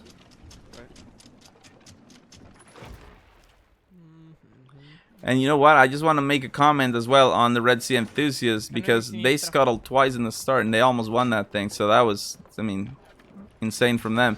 Middle spawn for Void Corsairs. Non partono, destra, sulla centrale, davanti, centrale davanti. Arrivo. Centrale. Davanti, veloce. They spot Stuka cutting inside, and Void Corsairs wants to punish this. They're going to be ready on the right side. Also Hostile taking shots at Stuka. And we'll see, this is all really depending. That might put in the middle of a sandwich between a Hostile and Stuka. That could be quite bad for them. Yeah, they're committing here, we'll see. But for Stuka, as long as they don't lose masts during this moment, this is good for them. It's just mad. If their masts go down, it's a real danger. Looks like everybody's taking Stuka. Now it's everybody. I don't know exactly. Red Sea Enthusiast. Taking. Got second. Oh, Red Sea Enthusiast. Bafos is also shooting at them right now. No, it was Bafos. Bafos shooting at Stuka. So Stuka just trying so hard to get out of that middle side spawn, and it's just one broadside into the other. Void Corsair is starting might be, super strong. Strategical targeting there that we talked about a lot. It's Yeah. Stuka in first position with Red Sea Enthusiast, so that's definitely the two teams you want to take down, as Voidco says. You want those teams to lose as much points as you can. And we can see that, yeah, Void is committing to getting Stuka down. Death NAL actually dead right now, but they get him back up with the res. Very well, very fast reaction from the crew. And I'll tell you what, in my opinion, the Void Corsairs, they've got that mystery element to them, because for many of these teams, they don't really get the chance to scrim against Void Corsairs very often. So it's kind of that thing that stops them from feeling comfortable whenever they face them. But Void Corsair is a team that's been in all the finals. Like, they always, every time they play in the NAL, they are always a real threat to anybody. Starting off so well, over 2,000 points. Might be getting close to the Red Sea right now. Seeing the distance. Oh yeah, they're going for the anchor turn. Anchor turn, and they spot Hostile coming in on them. Oh, that could be deadly if they raise their sails. Raising anchor with just two people. It's gonna take them half time. Doesn't look like Hostile spotted it yet. Oh yes, no, they're turning. Yeah, they're turning. They're ready for it. From Hostile, the island to turn and take the broadside against Voidco says. Very smart maneuver from. Oh, Death NAL got knocked off the ship. So now they have to be careful. Taigis is right away. It's very smart. Get on the helm to make sure they don't lose angle. For Death NAL, it's all about swimming, getting the merm. But now, this is the power play for Hostile. They have the advantage. They can fight this broadside with one extra person. And right away, shooting their blunderbomb, their firebomb, and they connect on the cannon line. Can make a big difference. Here comes another blunderbomb from Pana. And if he connects with this, it could dramatically change. Oh, it does connect. Let's see if Void has angle. No, they have not lost. Yeah, they've lost angle. The one blunderbomb from Pana has lost them the angle. Death NAL is back. And he got shot off again. Unbelievable. He got shot. He just came back on the mermaid. Yeah, he just took the mermaid, got back on wheel. Pana closing the angle with the one blunderbomb. And immediately got shot off again. Huge. I think Voidco says is calling for the harpoon play on a rock, not sure. Somebody took, I think it's Taiji who took the helm. Yeah, and finally Death NAL's back. He'll be able to resume control of the ship. But Hostile is capitalizing out of this as much as they can, nearly taking their spot in the lead. Taiji is fixing masts. They just broke out of it. Yeah, that's all it is. They stay in the lead. They go in the Red Sea a little bit. Se torniamo alla farm abbiamo più o meno, cioè abbiamo più punti di tutti gli altri, questi non fanno punti, quindi non ci superano e l'hanno smesso di farsi punti. Let's see if we can check out some of the other action on the other side of the map. Red Sea Enthusiasts with a parallel broadside of their own. Perfect. And it's against Bafos' crew. Shoot right side. Can we get 4 people soon? Yes. It's Bafos and they're calling for the quad cannon. They say, can we get 4 people soon? We'll see. I mean, we don't have Jailer's perspective, but it's good that they're thinking about it. Here, Jailer on cannon. This could be the quad cannon moment right here. Absolutely huge for the Red Sea Enthusiasts. You can't even see anything. It's just smoke. The cannon's just flying in. And the Red Sea Enthusiasts closing the gap. A team closing into third party though. Looks like it's Hostile. And Void is coming in the middle of the sandwich. Yellows, yellows, yellows, yellows. But the teams are going opposite direction, so it'll be a short-lived one. That being said, that is still pretty nasty to go in the middle of two ships. No, don't do it. Don't do it. Back to purples. Back to purples. It's fine. It's fine. All right, there it is. Just like that. They're out of the sandwich again. So just a short-lived one. It's not as bad. If they're going opposite directions, the sandwich is not as bad. Harpoon left. Harpoon left. Red Sea. And Hostile now in the lead. Let's go to them. Salut les rouges. Bisous. 9 minutes left. Chaud by Cimer. Ah, il y a les jaunes à droite. Yes. Ah, c'est vous. Ah, c'est vous. Je lui donne l'ombre sur les jaunes. Hein. Je tire tellement pas, les mecs qui retournent à l'école.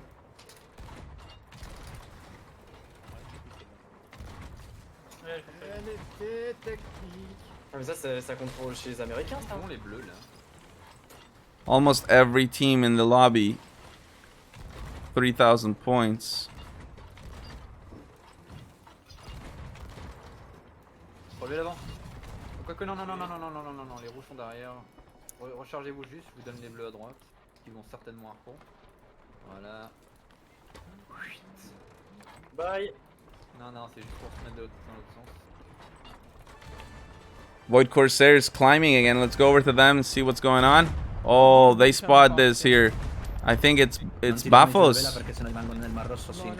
Bafos, but they have to watch out. The Red Sea Enthusiast also right there. If they overcommit to this, the Red Sea Enthusiast will punish.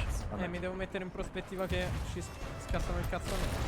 Oh, they could be going into the middle of the orbit here.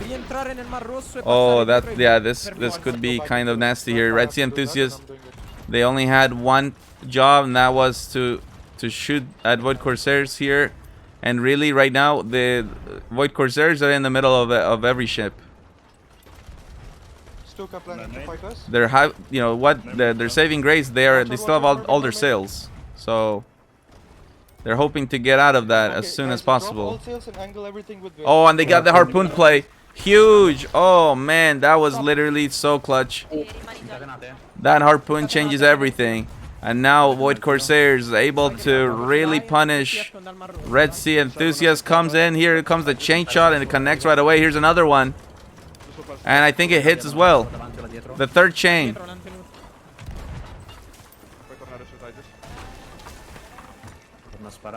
What's happening with the masts? E prendiamo i viola dal lato sinistro. 7 minutes. Se non c'è, mi sa che si è.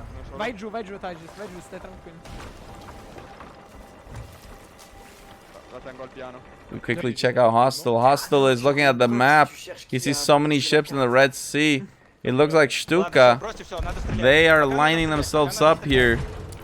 6 minutes left. They need a big boost. Trying to catch Bafos. They also have to watch out because the Hostile is coming up behind them. I'm not sure if Alexi's seen that yet. Yeah, he has. He turns far right. Gotta start thinking about dropping some sail too. Very aware. Void Corsairs goes down. Yeah.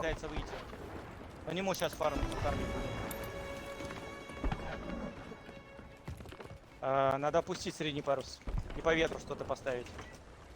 Хотя не, все, правый борт пусти направо. Правый борт пусти направо. And now here we go. Parallel broadside. Hostile and Stuka. Let's catch this from Hostile's perspective. 4 on cannons. Absolutely huge. Exactly how you want to start those broads. Right away, though, some front holes for Hostile. Psycho's Wrath on it right away. Not letting the situation get bad. Already has repaired 3 holes. Goes for the 4th. Wow, that is just perfect efficiency. Amazing. And now just to bucket the water out. Oh, les bleus ont fait un anchor term pour pas nous prendre. Red Sea Enthusiasts. We see they're tied with Stuka for the set lead. And they have been fantastic so far in game 8. 5 minutes left. They're nearly at the top. Stop, stop, stop. Raise mid sail. Just shoot passing by shocks. Don't raise it. Passing by shocks. Farm purples, then we get back on reds. We'll make sure reds don't get above us in this game. Don't demast us. Baffos. Come on. They demastered us. Oh man, Jailer says don't demast us, and then boom, yep, there it is. It's bugged for me. They demast Not for us. me. Oh, it is actually bugged It's for what me. happens. Get, Too late. Yeah, too late. Hostile doing very well right now. It looks like they might be able to pick up a win here in game 8. 4 minutes left. They have to keep it up. They've been playing very well so far. Relever l'avant. Regardez à droite. Oh oui. Et ils sont en mer rouge. Ouais, mais bon. En plus, c'est les deuxièmes. Je reste à Providence. Ah ouais, Younes, tu vas les board. C'est vrai? Non, non, parce qu'il y a les violets qui vont se retourner devant nous. Here comes the Red Sea Enthusiasts. And Hostile is looking to put the pressure in on them, secure their spot. Let's not forget though, Stuka is very close behind here. 4,900 points and climbing nearly at 5k. There it is. 3 minutes left. It's all coming down. The last moments. Who will be victorious in this game? Very, very close.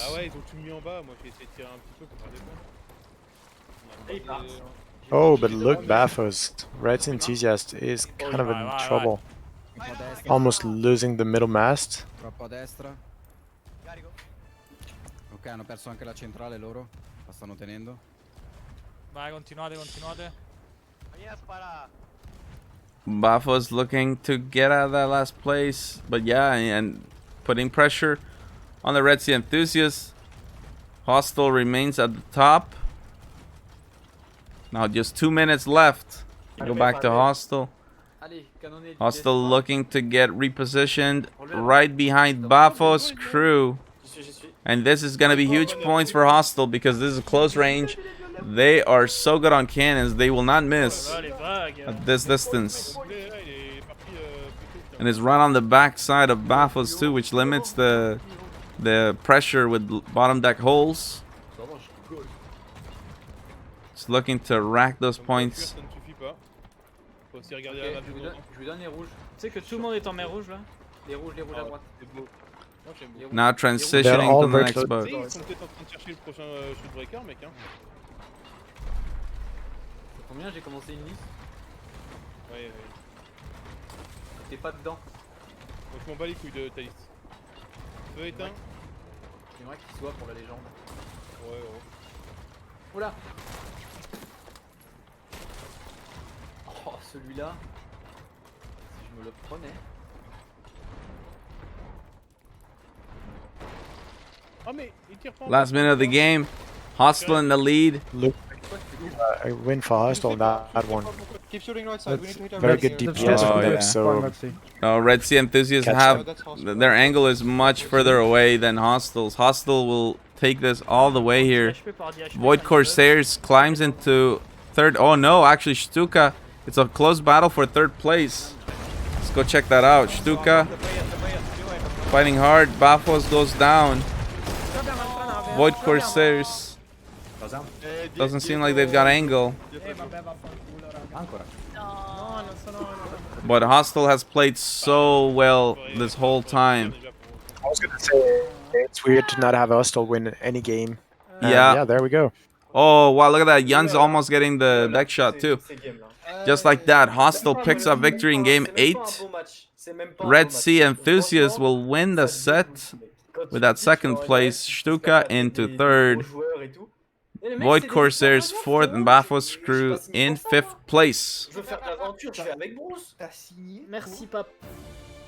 Absolutely insane. So now, let's catch up with the set results, which is the standings for league play. Who's gonna finish the week at the top? Red Sea Enthusiasts is gonna be the one. Exactly. Let's go. Let's listen to them. Let me show you how this wraps up here. Red Sea Enthusiasts, the best performing team of the night here in the Pro Division. 28 points.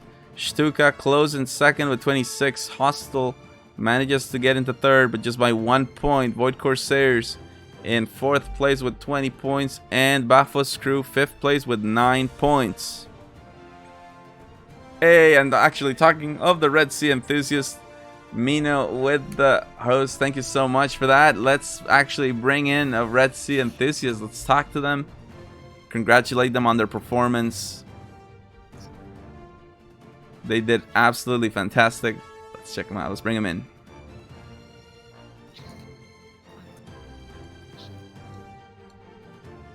Hello. Hello, there we go, guys. Being joined by Red Sea Enthusiast. You guys won the set in the Pro Division. You're gonna finish the week at the top of the leaderboards. I'll tell you what, your team is really, really amazing. The most consistent so far. Yeah, I think that was what really got you there. 2 second places, and then 4 second places. You had all 4? 4 second. Yeah, yes. all 4 second. 4 second places. Oh yeah, look at that. Yeah, 4 Sometimes second places. There it is. We say it. If you just get consistently, second, you can actually win the whole thing. And like, look at that. This is a great example. That consistency from you guys was so key. You really pushed really hard. We saw Mino going for some really nice boards as well. You found your opportunities for quad cannons, punishing teams in the infinite angle. We saw it all from you guys. We want to get your thoughts on today's games. How does it feel transitioning from the Brawl stage and now playing in the Pro Division? It's a little different because in Pro Division teams they all react to third ships and they all react really good. So you have to play your game very safely and on the outside. And whenever a ship has first angles on you, you just can't commit to them because everyone in this lobby has good cannons. And if you give them first angles, they're just gonna eat you up. So that was my mindset. We just played and went with the flow. Yeah, we saw one moment where you died on cannons, and then Mina was like going for the rest, and immediately you're like, no, go grab the wheel first. And we saw that actually paid off huge. Your team was able to keep angle for a long time after that. And it's just the little things like that at first glance maybe a lot of people don't realize how huge they are, but it's coming down to those little details that make the big difference. I want to give you guys a chance to talk to your supporters, send them some love, because we did see a lot of love for your team today in the chat. We're cheering you on the whole time.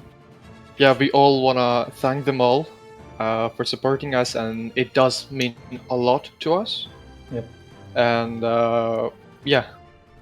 and also our apologies for our team, Taylor. It's almost done. And that's pretty much it. I'd like to say. Anyone else from our team want to say something? I have one shout out. I want to shout out the Alliance events for giving us the platform to scrim every day. We scrim pretty much 7 days a week, and that's only possible because of them. So just wanted to say shout out to the Alliance. There you have it. Yeah, it's important that practice, regular practice, makes a big difference, and you guys coming in, putting that practice to work, finishing the week on top. All right, guys. Well, we'll see you back next week. 3 weeks of league play, but you're one step closer to securing your spot in the grand finals. So well done with that. You got something, Hagen? I just want to say GG guys, you guys played amazing, and you showed how maybe you didn't pick any win tonight, but at least you got the win on the entire set, so that's what's most important, and you're starting really good, and just keep it up until the end. You got 3 weeks, just rock the house as you did this week, and you're gonna get to the top and grand finals. Let's go. Let's go. Yeah, so Santrula with the raid, thank you so much. And actually, we have someone in the chat here. Yufi says, what's the price for the winner of at the end of the 3 weeks? And so what happens is, at the end of the 3 weeks, the top 3 teams in the Pro Division will secure their spot in the Grand Finals. And the winner of Grand Finals gets the cash prize and the Notorious Arena League sales, the title of being the best crew on the seas. It's absolutely amazing. So we wish you all the best. It's a huge honor for us to host your team in the league. We'll see you back next week. All right, thank you. Thank you. Thank you very much. Bye-bye. Bye.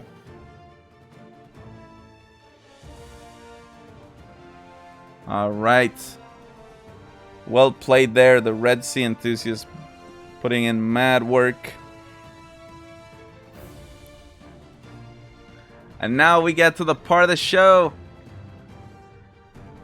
We get to catch up on the ukulele. Who wants to hear some ukulele? I have to do the Ocean Boy. I know that one. I have not forgotten.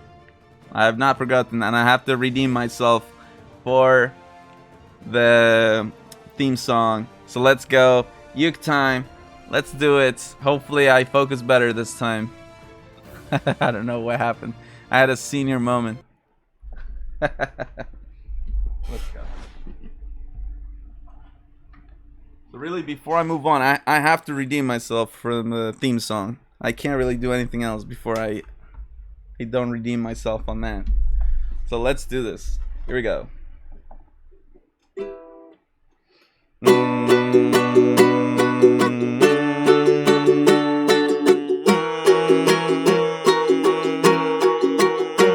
There's a rumor and it's true. There's a league of fearless pirates. They fight upon the sea, and notorious they shall be. Oh my goodness, and notorious they shall be. Oh, what is this? No. Why? Okay. What's going on? I'll try it again. I've never had this much trouble with this. You know what I need? I'll tell you what. I know what I need. I know what I need. I need to take a deep breath. Oh yeah. Okay. Yeah. Okay. No, I promise. This next one, I'm gonna nail it. I cannot not do it. I know what the problem is. I have the solution. Okay. Here we go.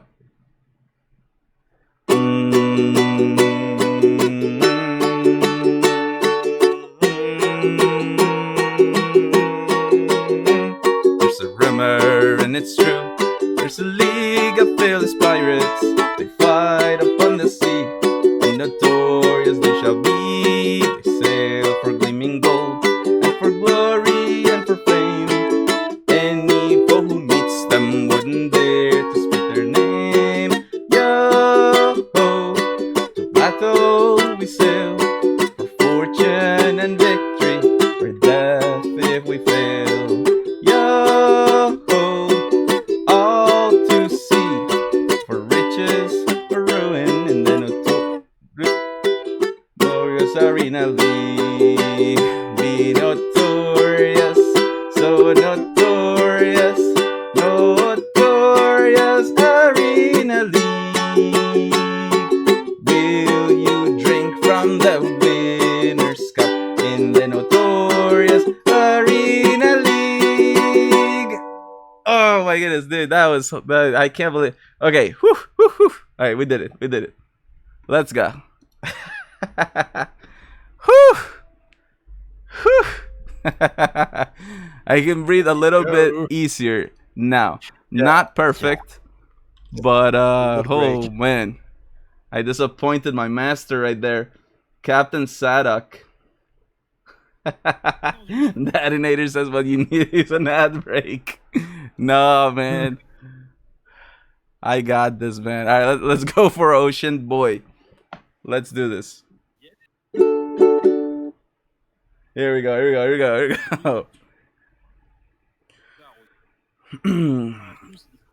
Ocean boy, take me by the hand, lead me to the land that you understand. Ocean boy, the voyage to the corner of the globe is a real trip. XXX. Ocean boy, the crust of a tent boy, and by the sand, soaking up the thirst of the land. Ocean boy, can you see through the wonder of amazement at the overman? Ocean boy, the crust is elusive when it casts forth to the childlike boy. Ocean boy, the sequence of a life form raised in the sand, soaking up the thirst of the land. Ocean boy, do do do do do do do do do do do do do do do.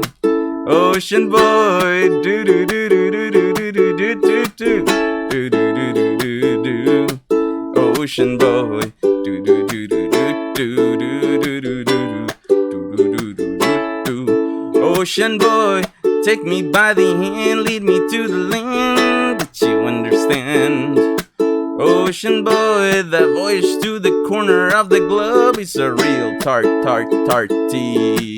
Ocean man, the crust of a tan man, and vibe by the sand, soaking up the thirst of the land. Ocean boy, can you see through the wonder of amazement at the overboy? Ocean boy, the crust is elusive when I cast forth to the childlike boy. Ocean boy, the sequence of a life form raised in the sand, soaking up the thirst of the land. Ocean boy. Oh my goodness gracious. Whew. Asking me to change the childlike boy, right? Hey, dude, that was the thing. They said change man to boy and dedicated to Tarty. I tried my best, guys. Okay? I tried my best. The Tarty line was, ocean boy, the voyage to the corner of the globe is a real tarty. That's what the line was. All right, let's do. I want to do one song, and I guess I'll just do one señorita, and let's go. Here we go. Here we go. Here we go.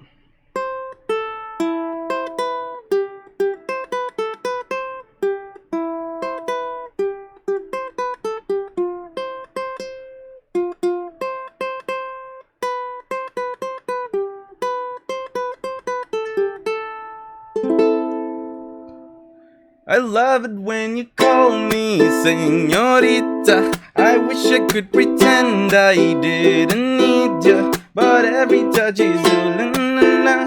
It's true la la la. Ooh, I should be running. Ooh, you keep me coming for you. Land in Miami. The air was hot from summer rain, so dripping at me before I even knew her name. La la la.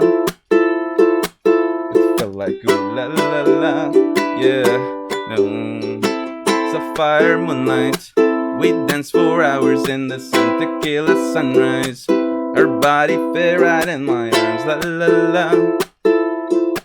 It felt like ooh la la la, yeah. I love it when you call me señorita. I wish I could pretend I didn't need you, but every touch is ooh la la la. It's true, la la la.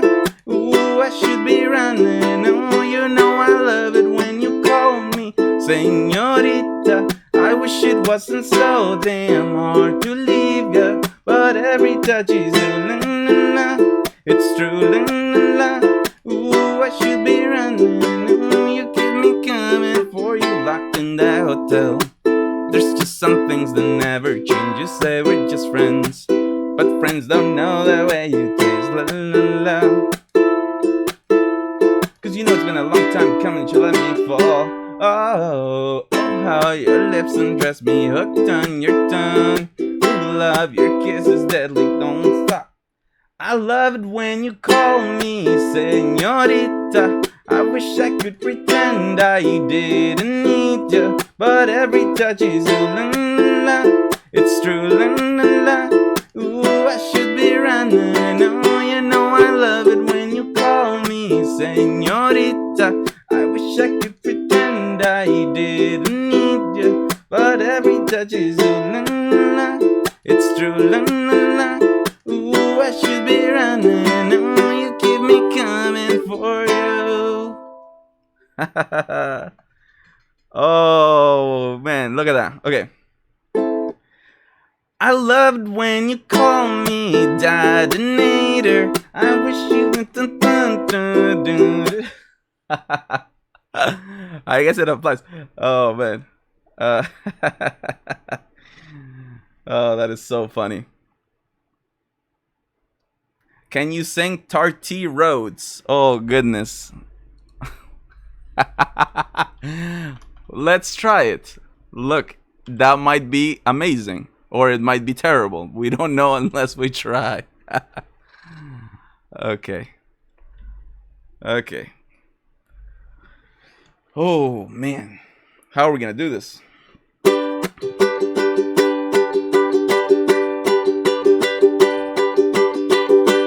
Almost heaven, sea of thieves, NAL, QRF rolling in. Life is old here. Oh, okay. Younger than the mountains, kicking ass in here. QRF, take me home to the place I belong. Say of thieves in the NAL. Take me home, Tarty roads. All my memories of QRF, playing in the NAL, winning all the games, causing a little bit of trouble, threading the fine line. Nothing like a good bad boy team like QRF. Got Tarty roads, take me home to the place I belong. Sea of thieves, take me home, Tarty roads. I hear their voice as they're claiming the victory for the third time. Everybody reminds me of their wins, home and away. Driving down memory lane, we get a feeling that they could be back for season 6. Season 6. Tarty roads, come back home to the place where you belong. The NAL, 3-time champions, come back home. Tarty roads, Tarty roads, come back home to the place where you belong. The NAL at the top, come back home. Tarty roads, come back home. Tarty roads, come back home. Down the Tarty roads. Woo! Okay, I don't know, guys. That was just improvisation. So I hope that was cool. Wow. I'm kind of surprised that I kind of just did that out of nowhere. Okay. I think that's a good one to end it on that. Wow. That actually, it was cool because we got to see how I didn't know what to say in the beginning. And then it kind of made sense there towards the end. It says encore. Okay, all right. We could do we could do more, but I guess what can we do? Do you have any ideas? I can try to improv another one. Who should we do? Any team or NAL player? We'll try. Oh man. Let's see here. I mean, I don't know. That was pretty natural. All right, we'll do one more song. I guess it's got to be blinding. Well, blinding lights or locked away. You guys choose. Which one would you prefer? Blinding lights or locked away?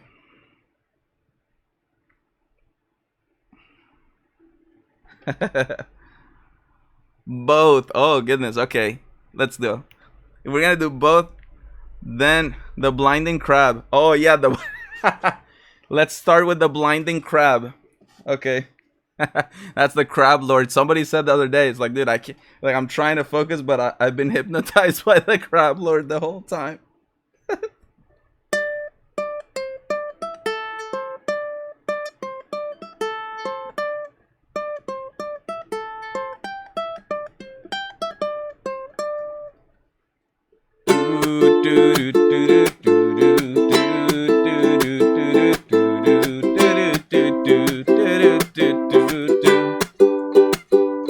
I've been trying to call. I've been on my own for way too long. Maybe you can show me how to love. Maybe. I look around and the city's cold and empty. No one's around to judge me. I can see clearly when you're gone. On a nice day, ooh, I'm blinded by the crab lord. No, I can't sleep here till I feel your touch. Ooh, I'm drowning in the night. Oh, when I'm like this, you're the one I trust.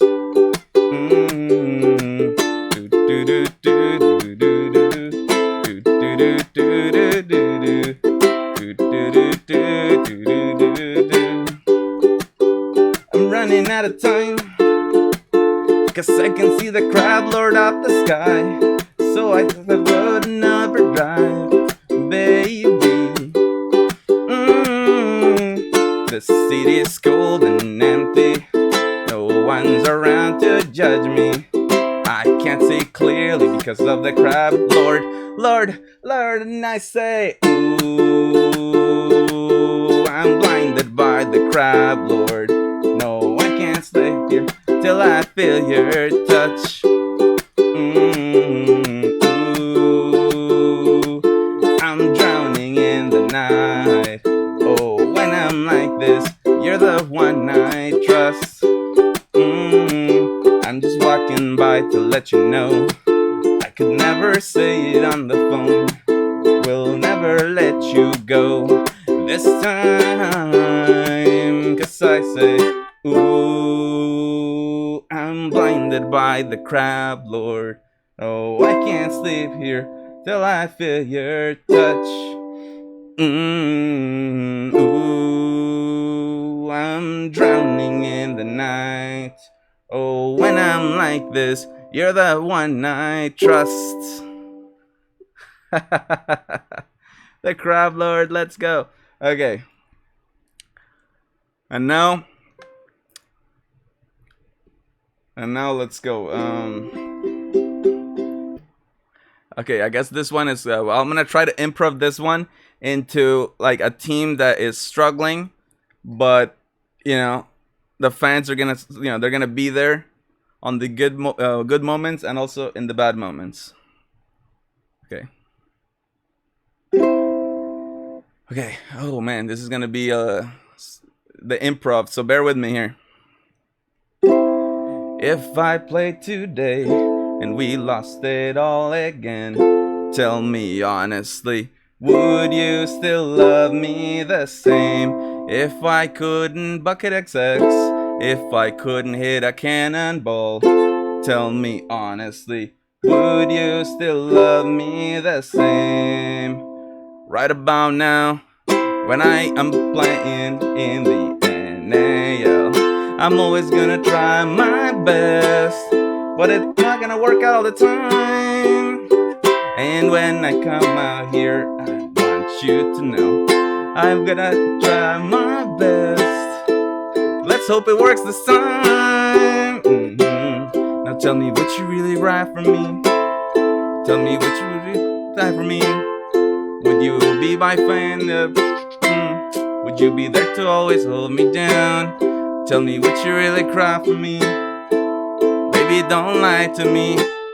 If my team played really bad today, I wanna know, would you stick around? If we played really bad and we lost it all today, tell me honestly, would you still support me the same?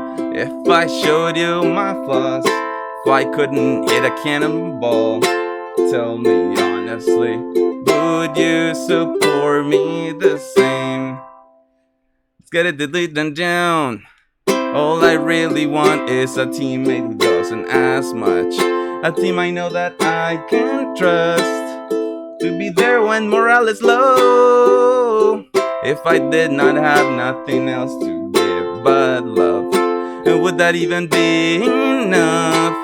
Or would they lock me in the brick? Now tell me, would you really play with me? Baby, don't lie to me. If I couldn't hit a cannonball, I wanna know, would you stick around? Tell me, would you really cry for me?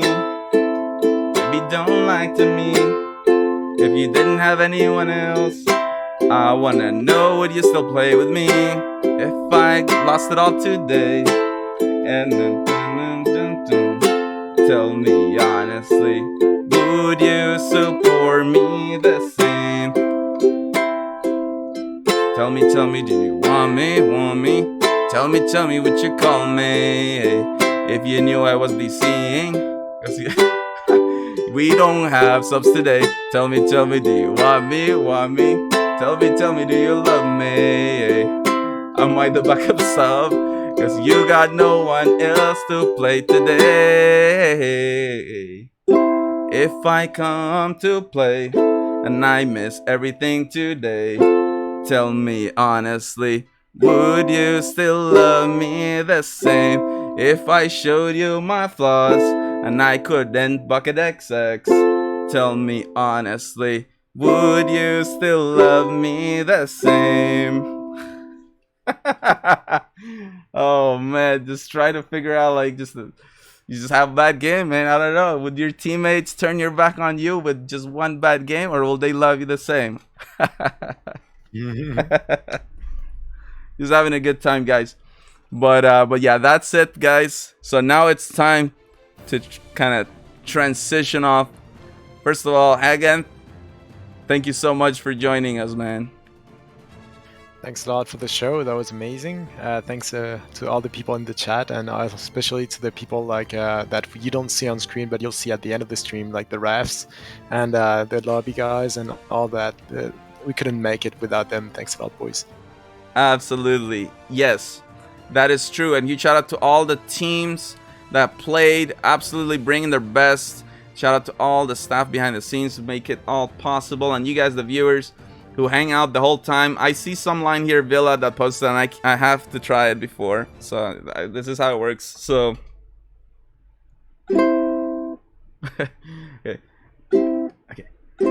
If I played by today and we lost it all today, tell me honestly, would you play with me again?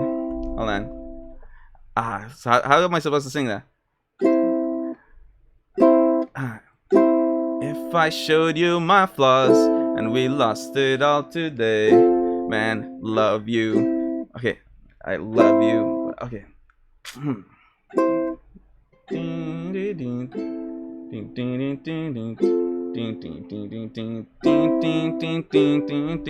Okay. If we played by today and we lost it all today, man, honestly, love you the same, but change up the helm. I tried it, but no, it's a little bit weird. Okay, guys, so let's figure out who we're going to be rating today to close off today's show.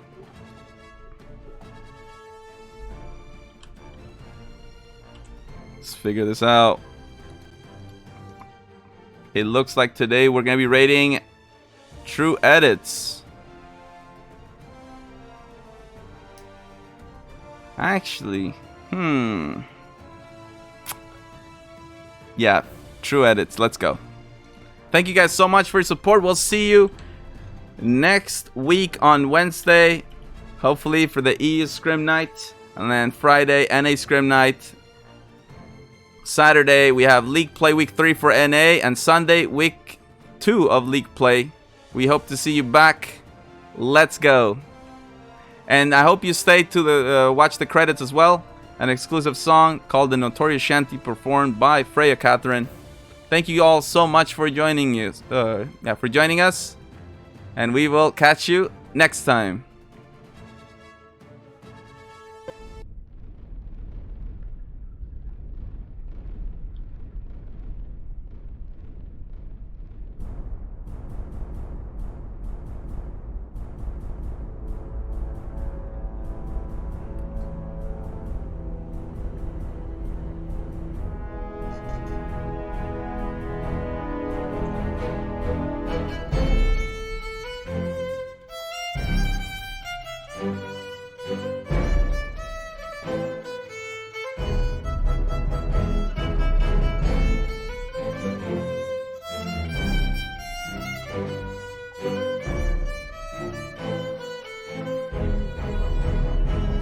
There's a rumor and it's true. There's a league of fearless pirates. They fight upon the seas, and notorious they shall be. They sail for gleaming gold, and for glory and for fame. Any foe who meets them wouldn't dare to speak their name. Yo-ho, here we go, for riches or ruin, a sailing we'll go. Yo-ho, into the fray, we'll best any pirate who gets in our way.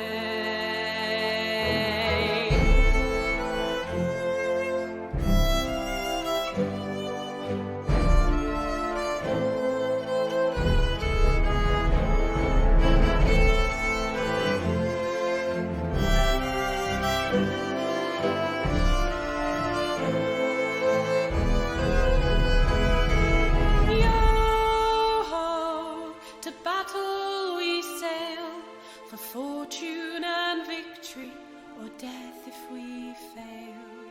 Yo-ho, the battle is won, but mark me, the war here has only begun.